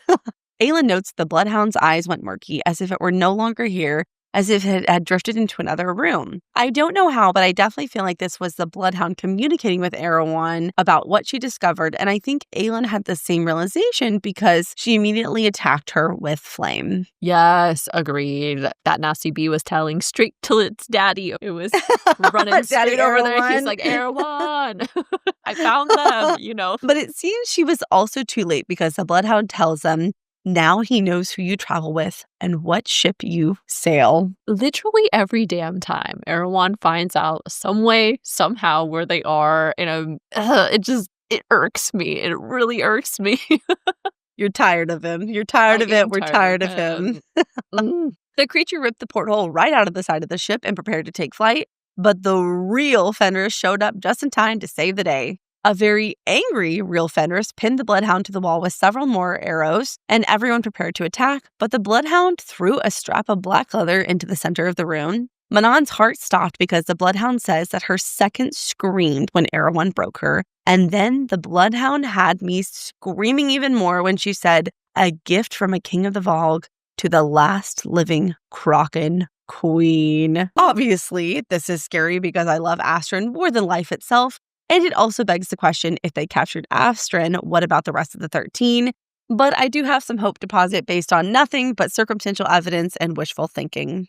Everything that the bloodhound says is information that could have been fed to it by Granny B. There is absolutely nothing unique that the bloodhound told Manon or anything that only Astrid and Manon would know. It's also very possible the leather strap is a fake, or when the 13 escaped, she lost her leather band in the chaos, or they took it from her when she was in prison before the execution, and they're just using it as leverage to manipulate Manon emotionally. I would not put that above Erewhon. Psychological warfare is a real thing. And so I think the 13 is okay. I really do. If this is true, then fuck Erewhon, because I will jump into the story and shred him with some fire myself.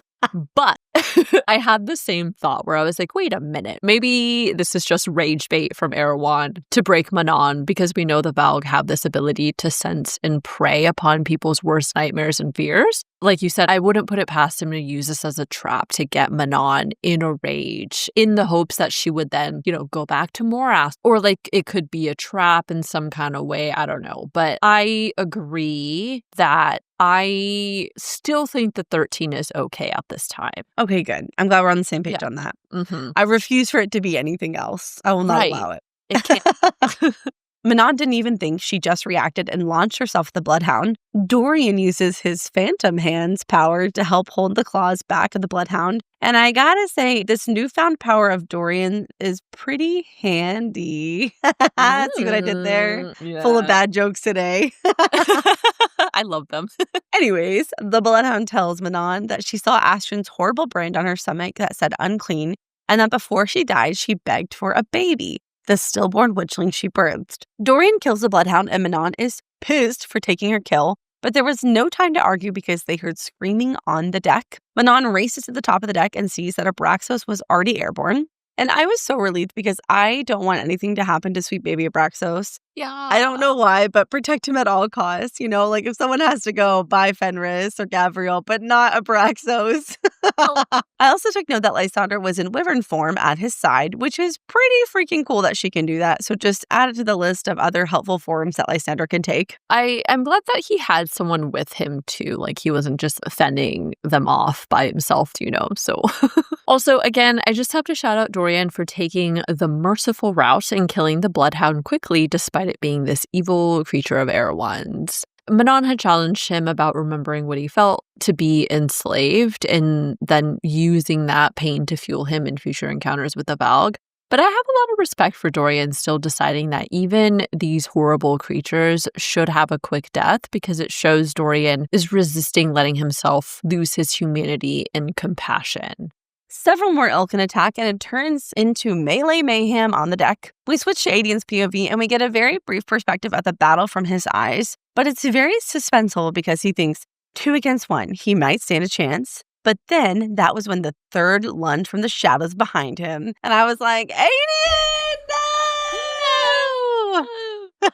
But to be honest, I wasn't that scared because I didn't think he would die or anything. I did think he might get seriously injured, but it actually ended up being Fenrys who got badly hurt. Yeah, that whole scene, it does get to you like in the moment, especially because Adian is the most vulnerable among them, because he's the being without magic. But he ain't a book boyfriend for nothing, because he's standing his ground against the Ilkin. I also found it interesting that Adian's first thought about who could have sold them out to Erewhon was Rolf, which it wasn't. But this is some quick foreshadowing for learning that the events of Skull's Bay did indeed alert Erewhon to what Aelin possesses and put him on their trail. We jump to Aelin's POV, and out of nowhere, using his super cool teleportation magic, Fenrys jumps in and kills an Ilkin, but another Ilkin slashes Fenrys, cutting through his magical shield. We've discussed this before, but every nightmare creature Erewhon breeds seems to be bred with some inherent ability to resist magic or cut through magic, and we see here that this makes his creatures much more of a threat to everyone. Fenrys shifts back to his human form and collapses, and Aelin immediately goes to him to heal him. Adian and Gavriel follow close behind to tell them everyone else is okay,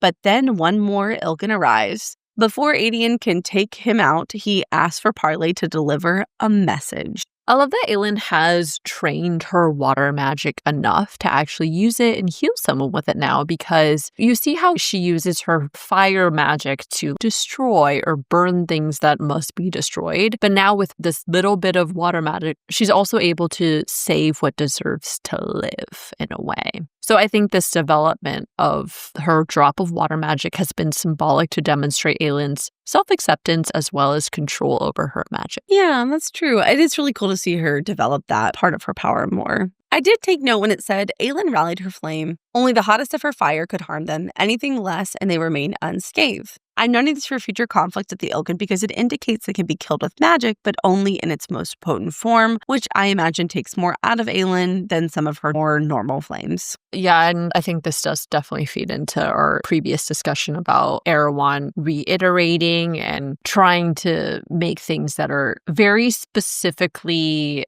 resistant to fire or more of a resistance to ice or like whatever individual powers he sees among the groups. The cadre. The cadre that they encounter. So the Ilkin shares Erewhon's message. It said, "Thank you for confirming in Skull's Bay that you carry what his dark majesty seeks." Aelin's stomach hit the floor because Erewhon now knew she had the word key. And when I read this, I was like, well, shit.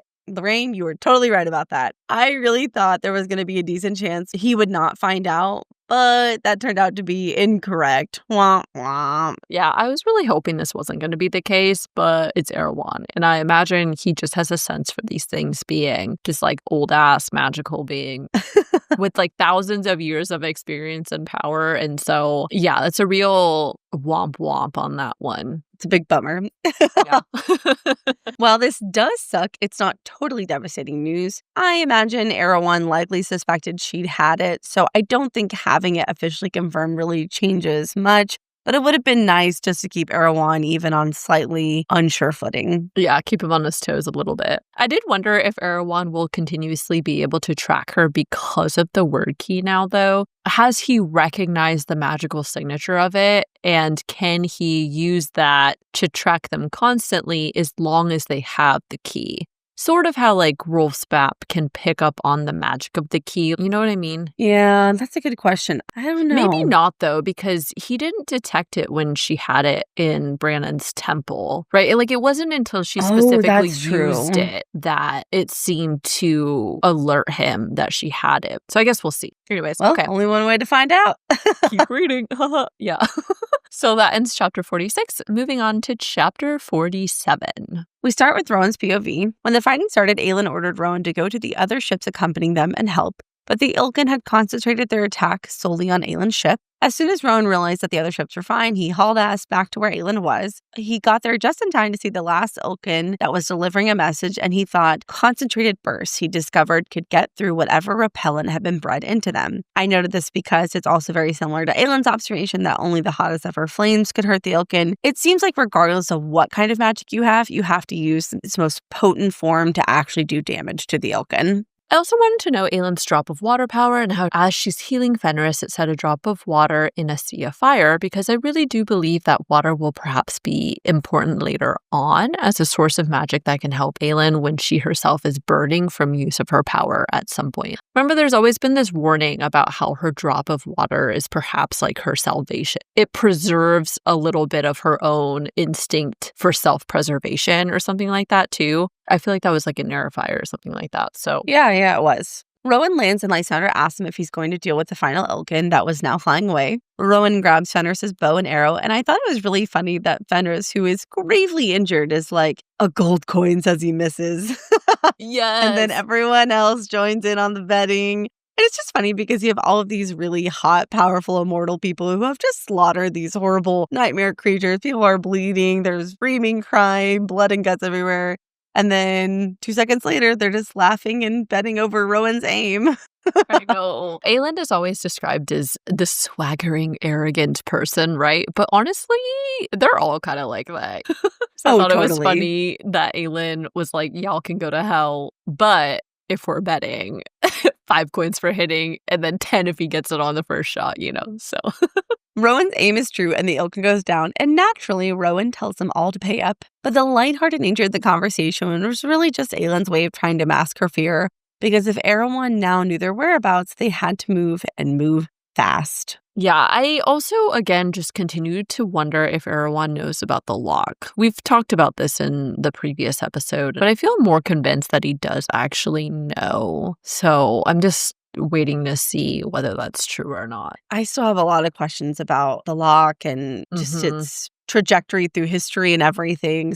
But yes. I think we're getting pretty close to the stone marshes, so we'll probably find out relatively soon. We switched to Adian's POV, who was thinking about the fight and how his father Gavriel had jumped in to help Adian, and it had cost him a nasty injury. Afterwards, they fought back to back until the Ilken were dead. But despite that moment of closeness, Adian still said nothing to him after the fighting was over. This was a little painful to read because it's just so obvious that Gavriel is desperate for Adian's acceptance or even just to have a polite conversation, but Adian ain't budging, at least not yet. That's okay, though, because I think Adian just really needs some more time. I feel like that's tough to go from fighting and having each other's backs and then going back to this cold, distant attitude. But I, too, hold out hope that it will change eventually. Also, I still continue to be amazed at how seemingly deadly the poison the Ilken can be. Because, even with Gavriel, it said the venom coating those claws mercifully had been used up on other men. Fenris is already down pretty bad, but it definitely wouldn't be good for Gavriel to be poisoned as well, because it seems like it takes quite a bit of effort and time to extract all of the poison out, even with magic. And so the more of them are injured by that, it just expends a lot of energetic resource, I guess, to try and heal them. Adian is watching as Aelin heals Fenris.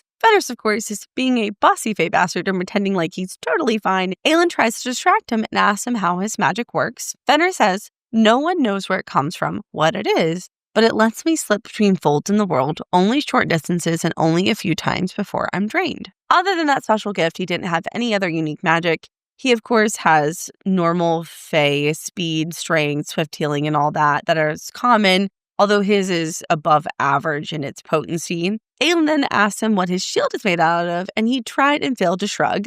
And I thought it was funny that Gavriel answered for him with a simple arrogance, which sounds about right for Fenris.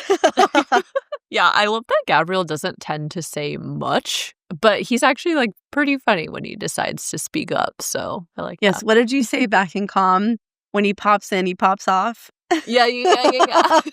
I believe you were talking about Philippa Spindlehead, but I think we can apply it to Gavriel. Yes. We absolutely have to discuss this information about Fenris' magic. We, of course, will not give any spoilers for any other SJM books, but this type of magic is familiar to me. And I definitely feel like the origins of Fenrys' magic have some strong mass-verse connections. Yeah. I found it especially interesting to me that no one in this universe knows where it comes from.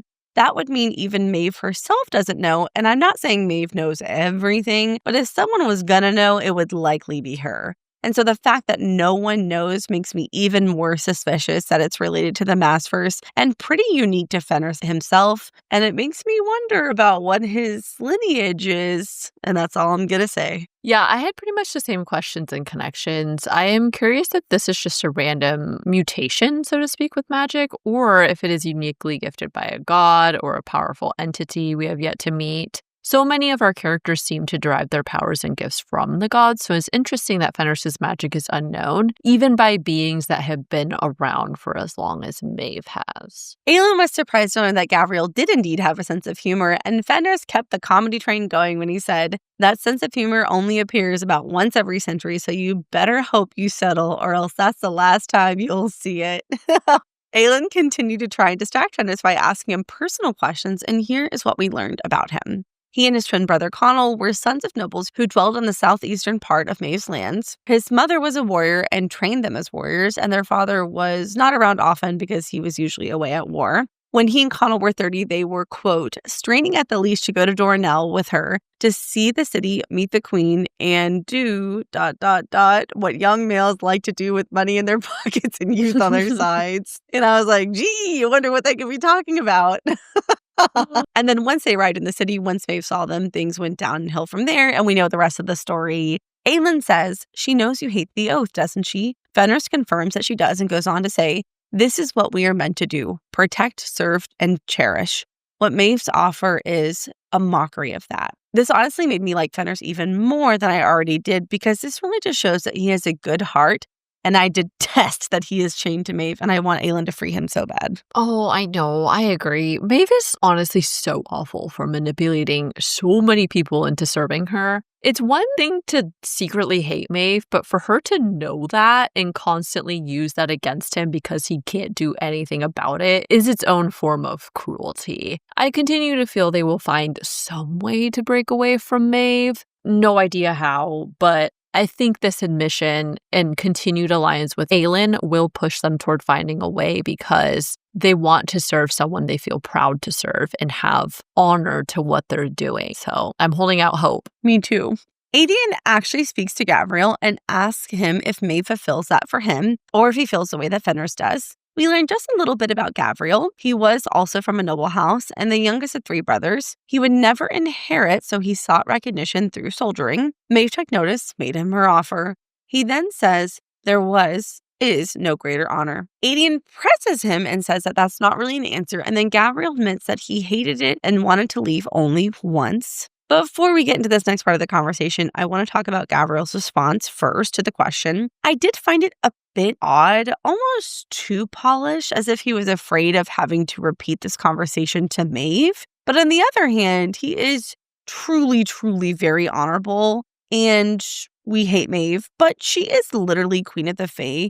And to most Fae, it probably is actually an honor to serve her. So I guess that kind of tracks with Gavriel's character, or at least what we know so far. I think it's just hard for me to wrap my head around the idea that anyone would want to serve Maeve. But as we discussed earlier, Lorcan doesn't seem to mind and in fact actually seems to like it. So my preconceived notion is that Maeve is awful. We should hate it because Rowan hated it so much, you know, and that he's the first introduction to the cadre. But like, I mean, if you're really loyal to country and Fae have a deep-seated sense of loyalty, then you would want to serve your queen, I think. So I don't know. It's just confusing for me. I guess the way that I've thought about it is like ultimately they are serving within a royal structure. So it's kind of blasphemous to hint that you don't like whoever's in charge. Or as you pointed out, he is afraid it'll get back to Maeve somehow. So he's being careful with his words. I would also imagine that in Gavriel's case, since he had earned his place, it felt like this great honor to be chosen by Maeve until inevitably something deeply personal interfered and shifted his perspective on things, which in this case was his love for Adian's mother. Now, how he's managed to set aside and continue serving Maeve since then,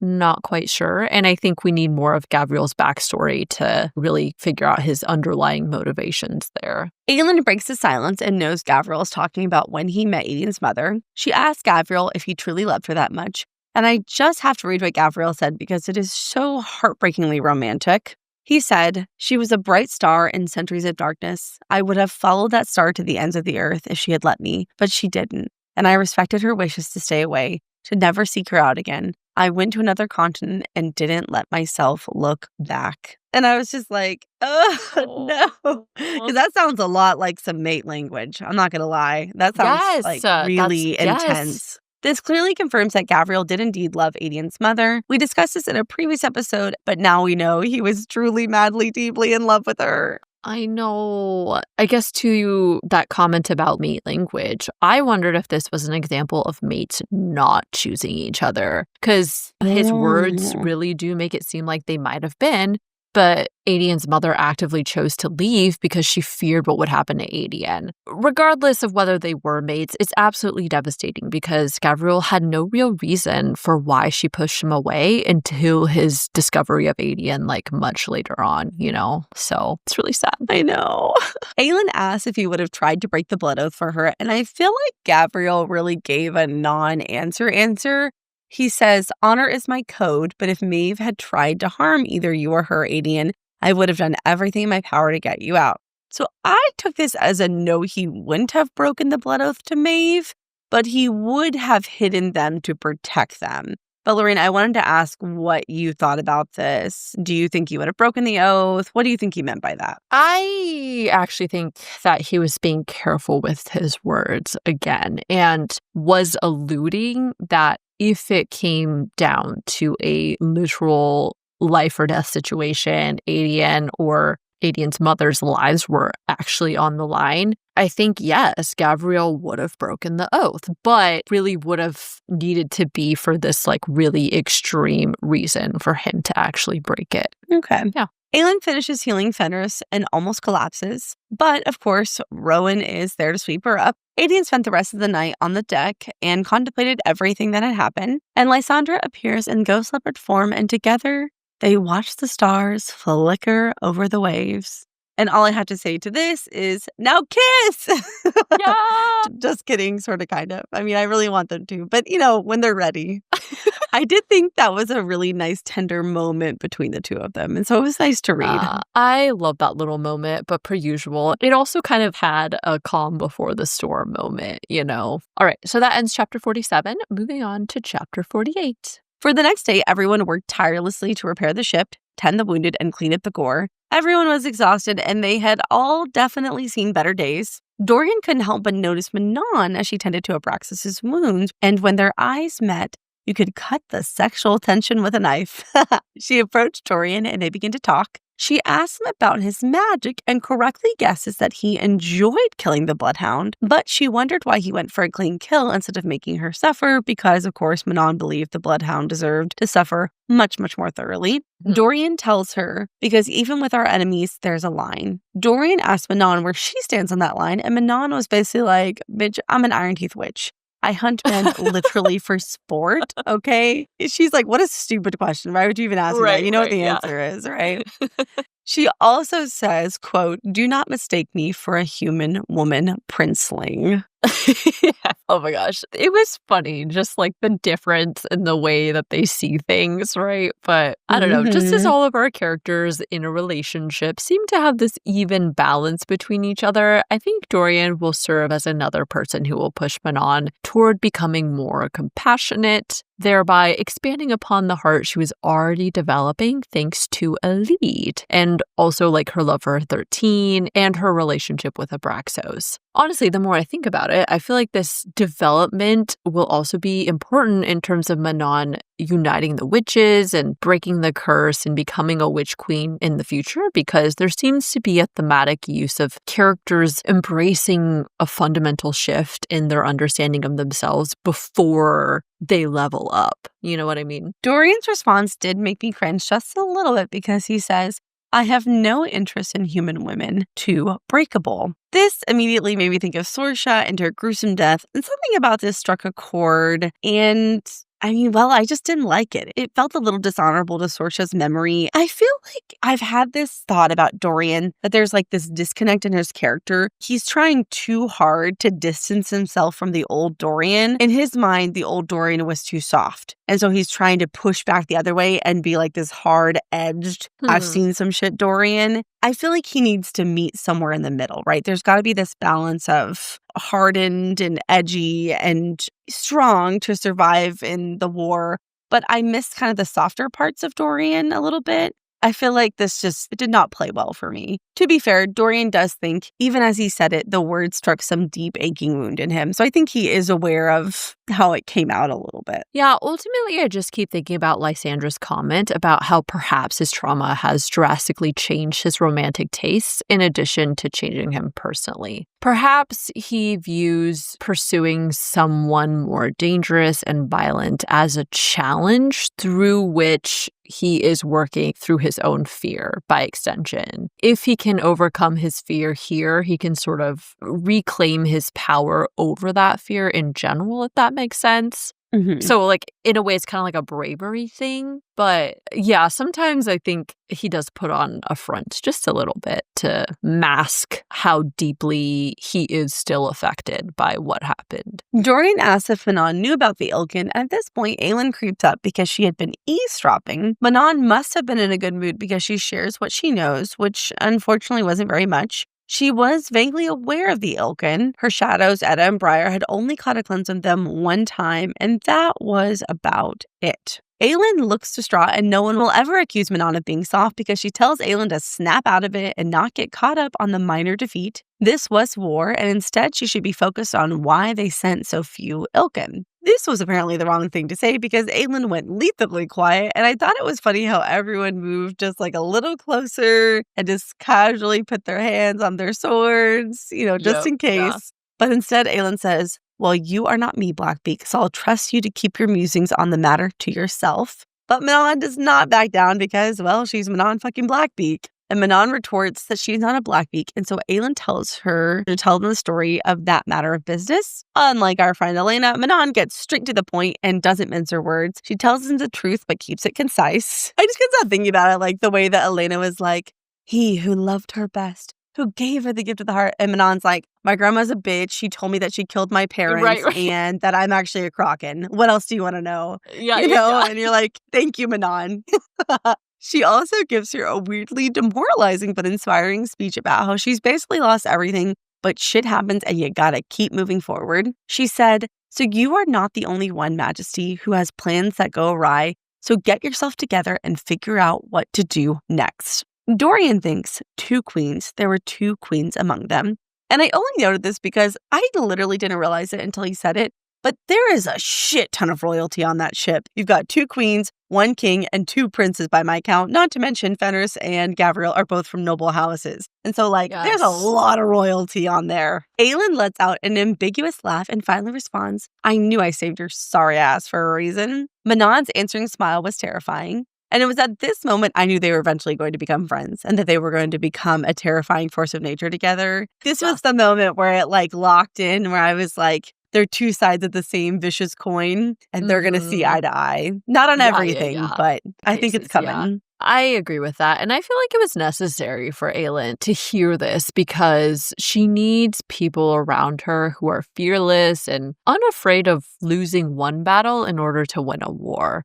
This whole thing is this unfinished game of chess against Erewhon, and sure, she lost this move, but there is still time to recover and make a different move or strategy. So while I understand Aelin's fear, she doesn't have time to give in to that because she is so crucial to the cause. When Manon stood her ground and told her to lock in, I actually feel like Aelin respected that because Manon has endured literally insane things at the hands of Granny B. But she hasn't let any of those experiences break her yet. This also kind of made me rethink Aelin's cruelty toward Manon in the previous chapters. I wondered if maybe she was trying to appeal to a respect factor among the witches, because we know the Iron Teeth have been ruthlessly trained for discipline and obedience. And so even though it felt super cruel from a reader's perspective, maybe it worked for Manon because that culture is still very strongly ingrained, and perhaps she wouldn't have responded to someone being kind and compassionate against her. You know what I mean?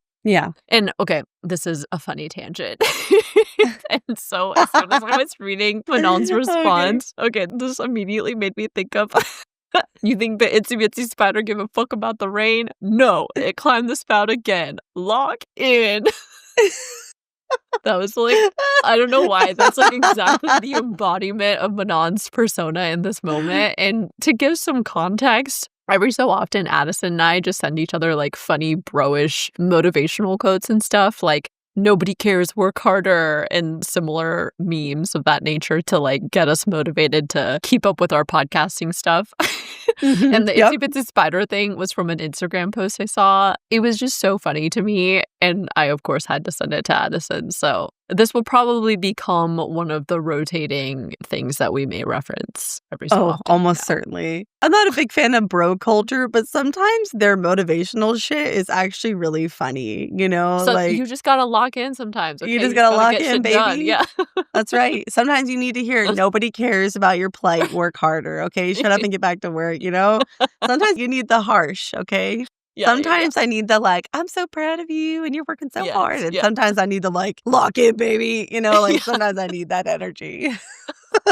Because no one commits harder than a frat bro. You know what I mean? True that. Yeah. So when you think about it that way, it really reframes Manon's response. I respect Manon for it. So Fenrys pipes in and asks the question Lauren and I have been debating forever. Why has Erewhon waited so long to do any of this? If you actually wanted them dead, why not just kill them when they were literally infants? Why let them mature and grow powerful? Aelin says it's because she escaped Erewhon and he thought she died 10 years ago, and Dorian's father had shielded him as best he could. And although this does make logical sense, I just don't buy it. Something in my gut tells me that there is another reason and another purpose Erewhon has for them, that he needs their power. He wants Aelin and Dorian to get something and bring it to them. I don't know. There's something else at play here, though. Yeah, I remember we kind of talked about this in some of our past episodes, but I strongly believe it's because something about Aelin's power and her being Mala's heir and everything is really important. Erewhon knows a lot more about that because he was around when all of those things happened that they are not privy to at this time. There's something else to it for sure, but totally random. Do you think it's possible Nameless's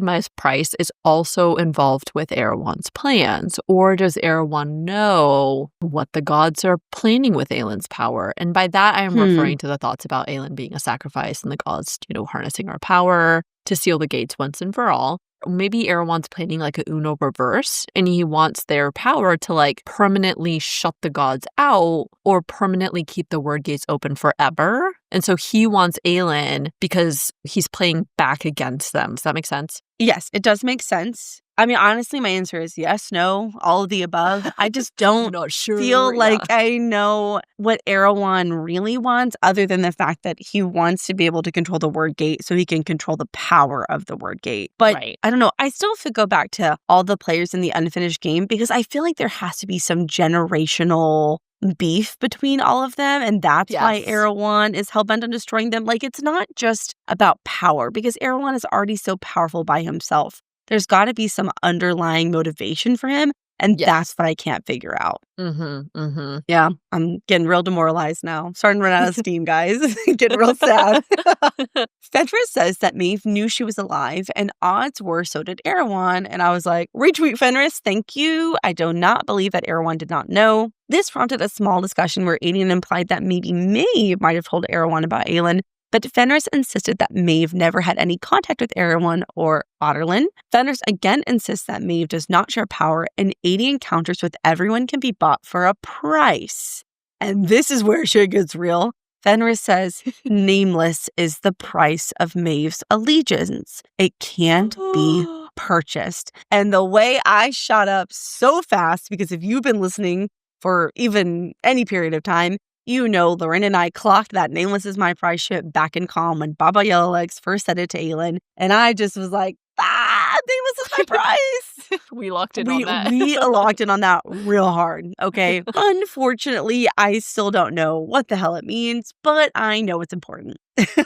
Yeah, absolutely. Especially because in this case, it's like pretty much the exact same wording. It's not like alluding to a cost or anything like that. It's like, no, nameless is the price. And so too similar there. As I kind of loosely alluded to just a bit ago, I'm beginning to wonder if nameless is my price is much more broadly applicable rather than just a warning for Aelin specifically. Like it's part of a larger prophecy that all the power players know of, including Erewhon, Maeve, and the gods.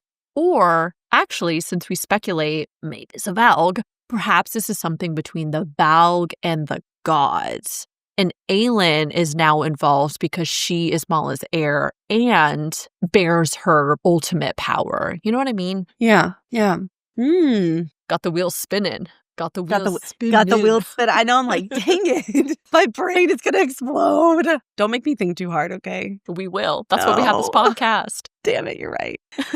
I wasn't the only one whose soul left their body at this. Aelin immediately recognized the phrase, and she asked Manon if the witches can see the future as oracles can. Manon answers that some, specifically the Blue Bloods, claim to. She also said, they say that for the ancients, past and present and future bleed together. Aelin then leaves to go in her room and shuts the door without responding. Okay, that last comment propelled a whole little train of thought. So to continue with the Valg and the gods being involved, maybe the witches are aware because they descend from the Valg. And so in some weird fated way, their oracle abilities inevitably connect them to seeing this possibility because the history of the Valg is so interconnected and has been passed on through to them. I guess like to use a science term here, it's like epigenetics and generational trauma. You know what I mean? Like no, like, I don't know what you mean, actually. That's too smart for me. Okay.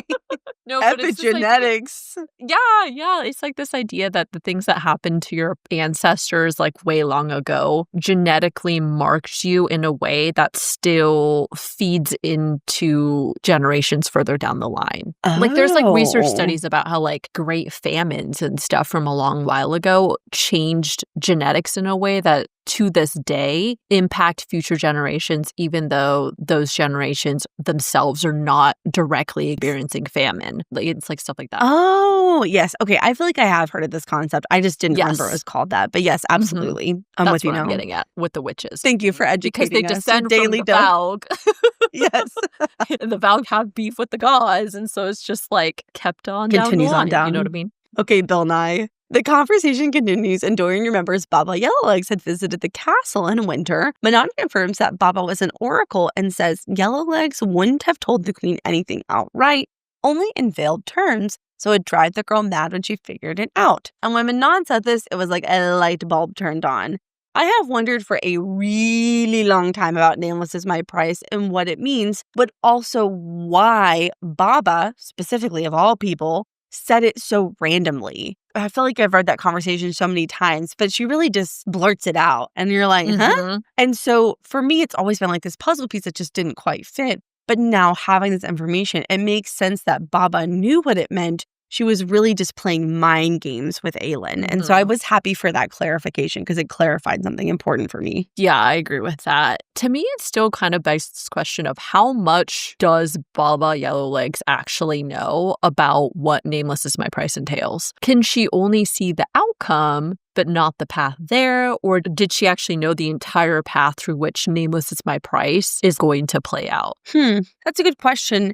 I mean, I feel like Manon says that for the ancients, past, present, and future bleed together. Obviously, that's just now introduced to us, but I don't know how well they can delineate what's past, what's present, and what's future. And so, like, that's the part that sticks out to her. Nameless is My Price. But also, Baba's really old, so she probably knows a lot. I don't know. I would think so. This whole conflict, though, that we're seeing unfold with Erewhon and the Valg has been a thing that affects the past, the present, and now the future. And so, I don't know, maybe it's just like a through line. Aelin locked herself in the bathroom and Rowan stood outside the door while she vomited. He was contemplating breaking down the door when she came out and was obviously distraught. She insisted that she wanted to talk to Lysander, so he went to get her and then shifted and took to the skies. Rowan thought the exact same thing I did, and that is that Aelin is pregnant. At least, I think that's what we're supposed to think. I actually don't believe she is. I think this is just a red herring. But I mean, it's hard for your mind not to immediately go there. Oh, yeah, 100%. This is just like kind of an aside. I kind of don't like when this comes up in books because it's always at the most inopportune time ever. While I also agree that this is just a red herring, if it did turn out to be true, I wouldn't like it because it positions Aelin to get sidelined since it's too risky for her to be out fighting and stuff, since it would risk the pregnancy, you know? So, yeah, I don't think that is the case, but I feel like I always gotta sneak something like that in there just to I know, just to freak you out. Yeah. It does seem like it will prompt a conversation between the two of them about, having babies and all that, which I don't know, feels kind of premature, but also not really. Like when you're mates. That's not premature for them. I mean, yeah, come on. I know, that's true. Maybe not premature. I just mean there's just so much going on that this may not be the best time to have the should we have a baby conversation, Right. Oh, but their babies would be so cute. A little family of little Rowan and Aelin babies. A baby hawk. A baby buzzard. A baby fireheart.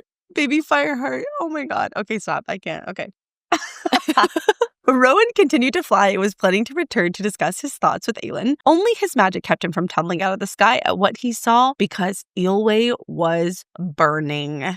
And I was like, oh, shit, here comes Erewhon. Obviously, we don't get any more info about this in this set of chapters, but I do not have a good feeling. I just imagine probably no one else did either. Every damn time, I am telling you. He's always 3 steps ahead at all times. Erewhon knew they'd be heading there, and that makes me think Erewhon does in fact know about the lock, in addition to using the burning of Eelway as a way to mess with Aelin's head and emotionally strike her. Obligatory fuck Erewhon. Yeah, exactly. I curse Erewhon. So that ends chapter 48. Moving on to our final chapter, chapter 49. Alid was still mad as hell at Lorcan, so she didn't speak to him for 3 days. She only broke the stalemate because Alid got her period and she needed supplies ASAP. Never thought I'd write this sentence, but Lorraine and I had been debating on whether Alid had actually started her period because witches show signs of their power when they very first get their period. We were unsure whether Alid had magic or not, and we thought maybe because of her mistreatment and likely malnourishment, she actually had not started hers yet. But this confirms that she had, in fact, had it before. It was just very inconsistent. Also, in that discussion at the time, we didn't know anything about witch magic because magic was still not free in Aurelia back in Queen of Shadows. But now we know they don't present with magic in the way that Fae do or humans like Dorian. So it kind of feels like that whole conversation was kind of a waste of time. But at the time, we didn't know what we didn't know. Yeah, I actually got super excited for a hot second because I was like, OMG, does this mean Alid is no longer a witchling and we're going to see magic out of her? But I mean, I guess this kind of means no. I don't know. I still feel like something may be going on with her magic-wise because of the line at the end of this section. So I do have a thought about that when we get there. Lorcan tells her they will stop at the next town and reach it by nightfall. And I like that Alid was like, fine. And Lorcan responded with, fine. Lorcan remarks that the last time Alid had her period, she hadn't bled that much. And Alid, who did not want to have this conversation with Lorcan of all people, told him that maybe her body finally felt safe enough to have a normal period. I actually thought it was adorable when Lorcan said, so there's nothing wrong then. And I was like, he cares, he cares. Yeah. But of course, he had to throw in a classic Lorcan line and said, good, it'd delay us if it were otherwise. And I was like, damn it, Lorcan. I was shaking my head side to side at that while also trying to contain my foolish grin because, dare I say, Lorcan loves being with Alid, even if he won't admit it. But I especially loved when Alid thinks about how Lorcan would go up against any threat without a second thought, perhaps for his own survival, but he'd promised her protection. And so far, Lorcan has kept up with that promise, and I think he will continue to do so. For example, in response to the freaking end of this chapter. So here is my updated thought about Alid and her possible witchy magic. Alid thinks, but Fenella, her nursemaid, had always clicked her tongue and said her cycles were spotty, too light and irregular. For this one to have come precisely a month later, she didn't feel like wondering about it. So, Alid would have been trapped by Vernon at the time when she would probably be starting her period, and under those conditions, it definitely seems like it stunted a regular cycle for her, and if her cycle has been stunted, who's to say her magical awakening hasn't been delayed too. But now that it's regular and she actually has a normal period, perhaps this signals we will see a development of something out of a lead. Now, do I think it's going to be an extremely powerful type of gift or magic? No, but especially considering that she's watched over by Aneth, what if her extreme perceptiveness or her quiet strength or her quiet clarity has always been a subtle tell that a lead does possess a small gift, and maybe she's actually been using it this whole time? I don't know. That's my hopeful response. Yeah. Okay, headcanon. We'll go with that. Okay. Yeah. Lorcan monitored a lead as she haggled with the innkeeper for clothes and supplies and decided she was safe enough for him to go and get supplies he needed. He purchased some food, and it's described. Just to get him away, the merchant along the crumbling quay threw in a few pears for the lovely lady, he'd said. He was almost back to the boat when he realized the man should have had no way of knowing a lady was with him. Lorcan raced back to the inn where he'd left a lead, and with his magic, he realized something wasn't coming, something was here. And by this point, I was screaming at Lorcan. I was like, run! But honestly, I was reading so fast, I don't even think I gave myself time to process and guess what was coming for them. I just knew that they were in immediate peril. And so I would just panic read. Yes, I was just like, get your ass back to a lead immediately. But I was honestly just expecting Lorcan. I did not see what was coming, so. Yes, same. The innkeeper, bitch, insisted that a lead try. I never got over that from middle school. That's your go-to, yeah. It's my signature. Insisted that a lead try on the clothes before she bought them. A lead stepped into the small room and the door locked behind her. She immediately knew she was in danger, but claws clamped around her shoulder and a candle sparked to life across from her. And there sat Vernon, who drawled, "What an adventure you've had, a lead." And I was like, no. And so at this point, I was basically comatose because a lead cannot, under any circumstance, go back to Morath. What they will do to her is quite literally unspeakable. And so, yeah, this is a terrible place to stop. Don't feel good. I'm going to listen to the next chapter immediately after this so that I can know that she's okay. Hopefully. Yep. To say that I was shooketh would be accurate. Also, did not like seeing Vernon and his ratty little smile again. I was hoping we wouldn't have to encounter him until we come back full circle with our honorable bloodlust against him and Lorcan kills him. But it disgusts me to think about a lead having to go back to Morath, but I do genuinely believe Lorcan will find a lead or will do something because he freaking promised her he will protect her, and that's his wife. God's above his wife. God's above, yeah. So we'll have to see. I too will be reading in anticipation of a lead being rescued, hopefully. Okay. Agreed. Let's do it right now.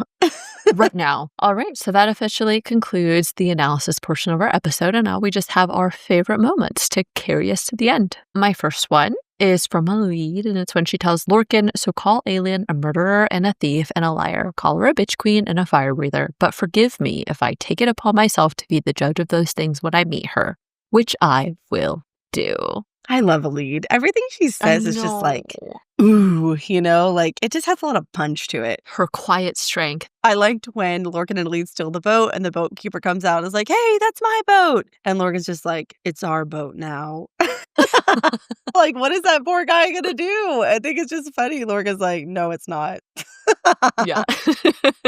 My next favorite one was when Rowan tells Aelin, "I'd walk into the burning heart of hell itself to find you." Romance. Oh, Keep love alive. You guys know I love this shit. When Lorcan says, "As far as anyone's concerned, you're still my wife." And I was like, yeah, she is. That's right. My next favorite one was when Dorian tells Aelin, "You have a preference for immortal warriors. Why can't I?" Sassy with it. I liked when Aelin tells Rowan, Rowan, this is all I need. Just this." And I was like, oh my God, my heart. So simple. So sweet. My next favorite one is when the bloodhound reveals itself and Aelin's like, another talker. You look like you could barely lift a fork and haven't in months. That's such a good one. I love that. I know. I like when Manon thinks that smile was cold and sensuous in a way that made her wonder what playing with a king blessed with raw magic might be like if he'd make her beg for the first time in her long life. And I was like, I'm I sure hope he so. will. Mm-hmm. My next favorite moment was actually from Fenrys, and when he says, "This is what we are meant to do: protect, serve, cherish." Oh, that is a good one. I like that. I like when Dorian said, "Trust me, Manon Blackbeak is anything but harmless." Scary, but cool. Manon's a badass, and I like that about him. Cool. So cool. Yeah. My next favorite one was from Dorian, and it's when he tells Manon, because even with our enemies, there's a line. That's very honorable of Dorian, because I'm like, kill them Yeah. all, torture I them know. all, slay your enemies. That's how I Slay. Yeah. My last favorite one is when Aelin and Fenrys are having a conversation. Aelin says, "Where did you come from? Lorcan, I know, was a bastard in the slums." And Fenrys goes, "Lorcan was a bastard in Maeve's palace. Don't worry." And he's a bastard wherever he is. The slums, the castle, it doesn't matter. So my last one to close us out for today was when Aelin tells Manon, "I knew I saved your sorry ass for a reason." Yep. They're going to be besties now. Retweet. Yeah.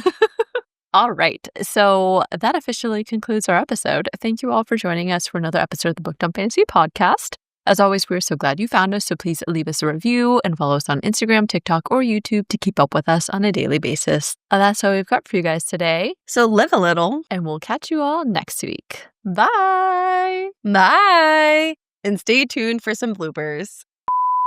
The battle was over swiftly. Swiftly. Okay. Swifty Swift. Swifty Swift. Taylor Swift style. All right. I have to yawn and I can't read. God's above. I have to yawn and I can't read. I can't read and I have no map. Okay, I'm going to get myself under control. Oh my God, it's so hard. Okay. Rowan begins to apologize about being a territorial. Uh-oh. Sorry. I tried to mute myself before Abba, but I choked on my tea and I was like, I do that sometimes. Nice. I'm a bee. Yeah. I'm a bee. Nice. I'm a read. Excellent. I'm a read. I'm a I'm a read. Wait, that's so good.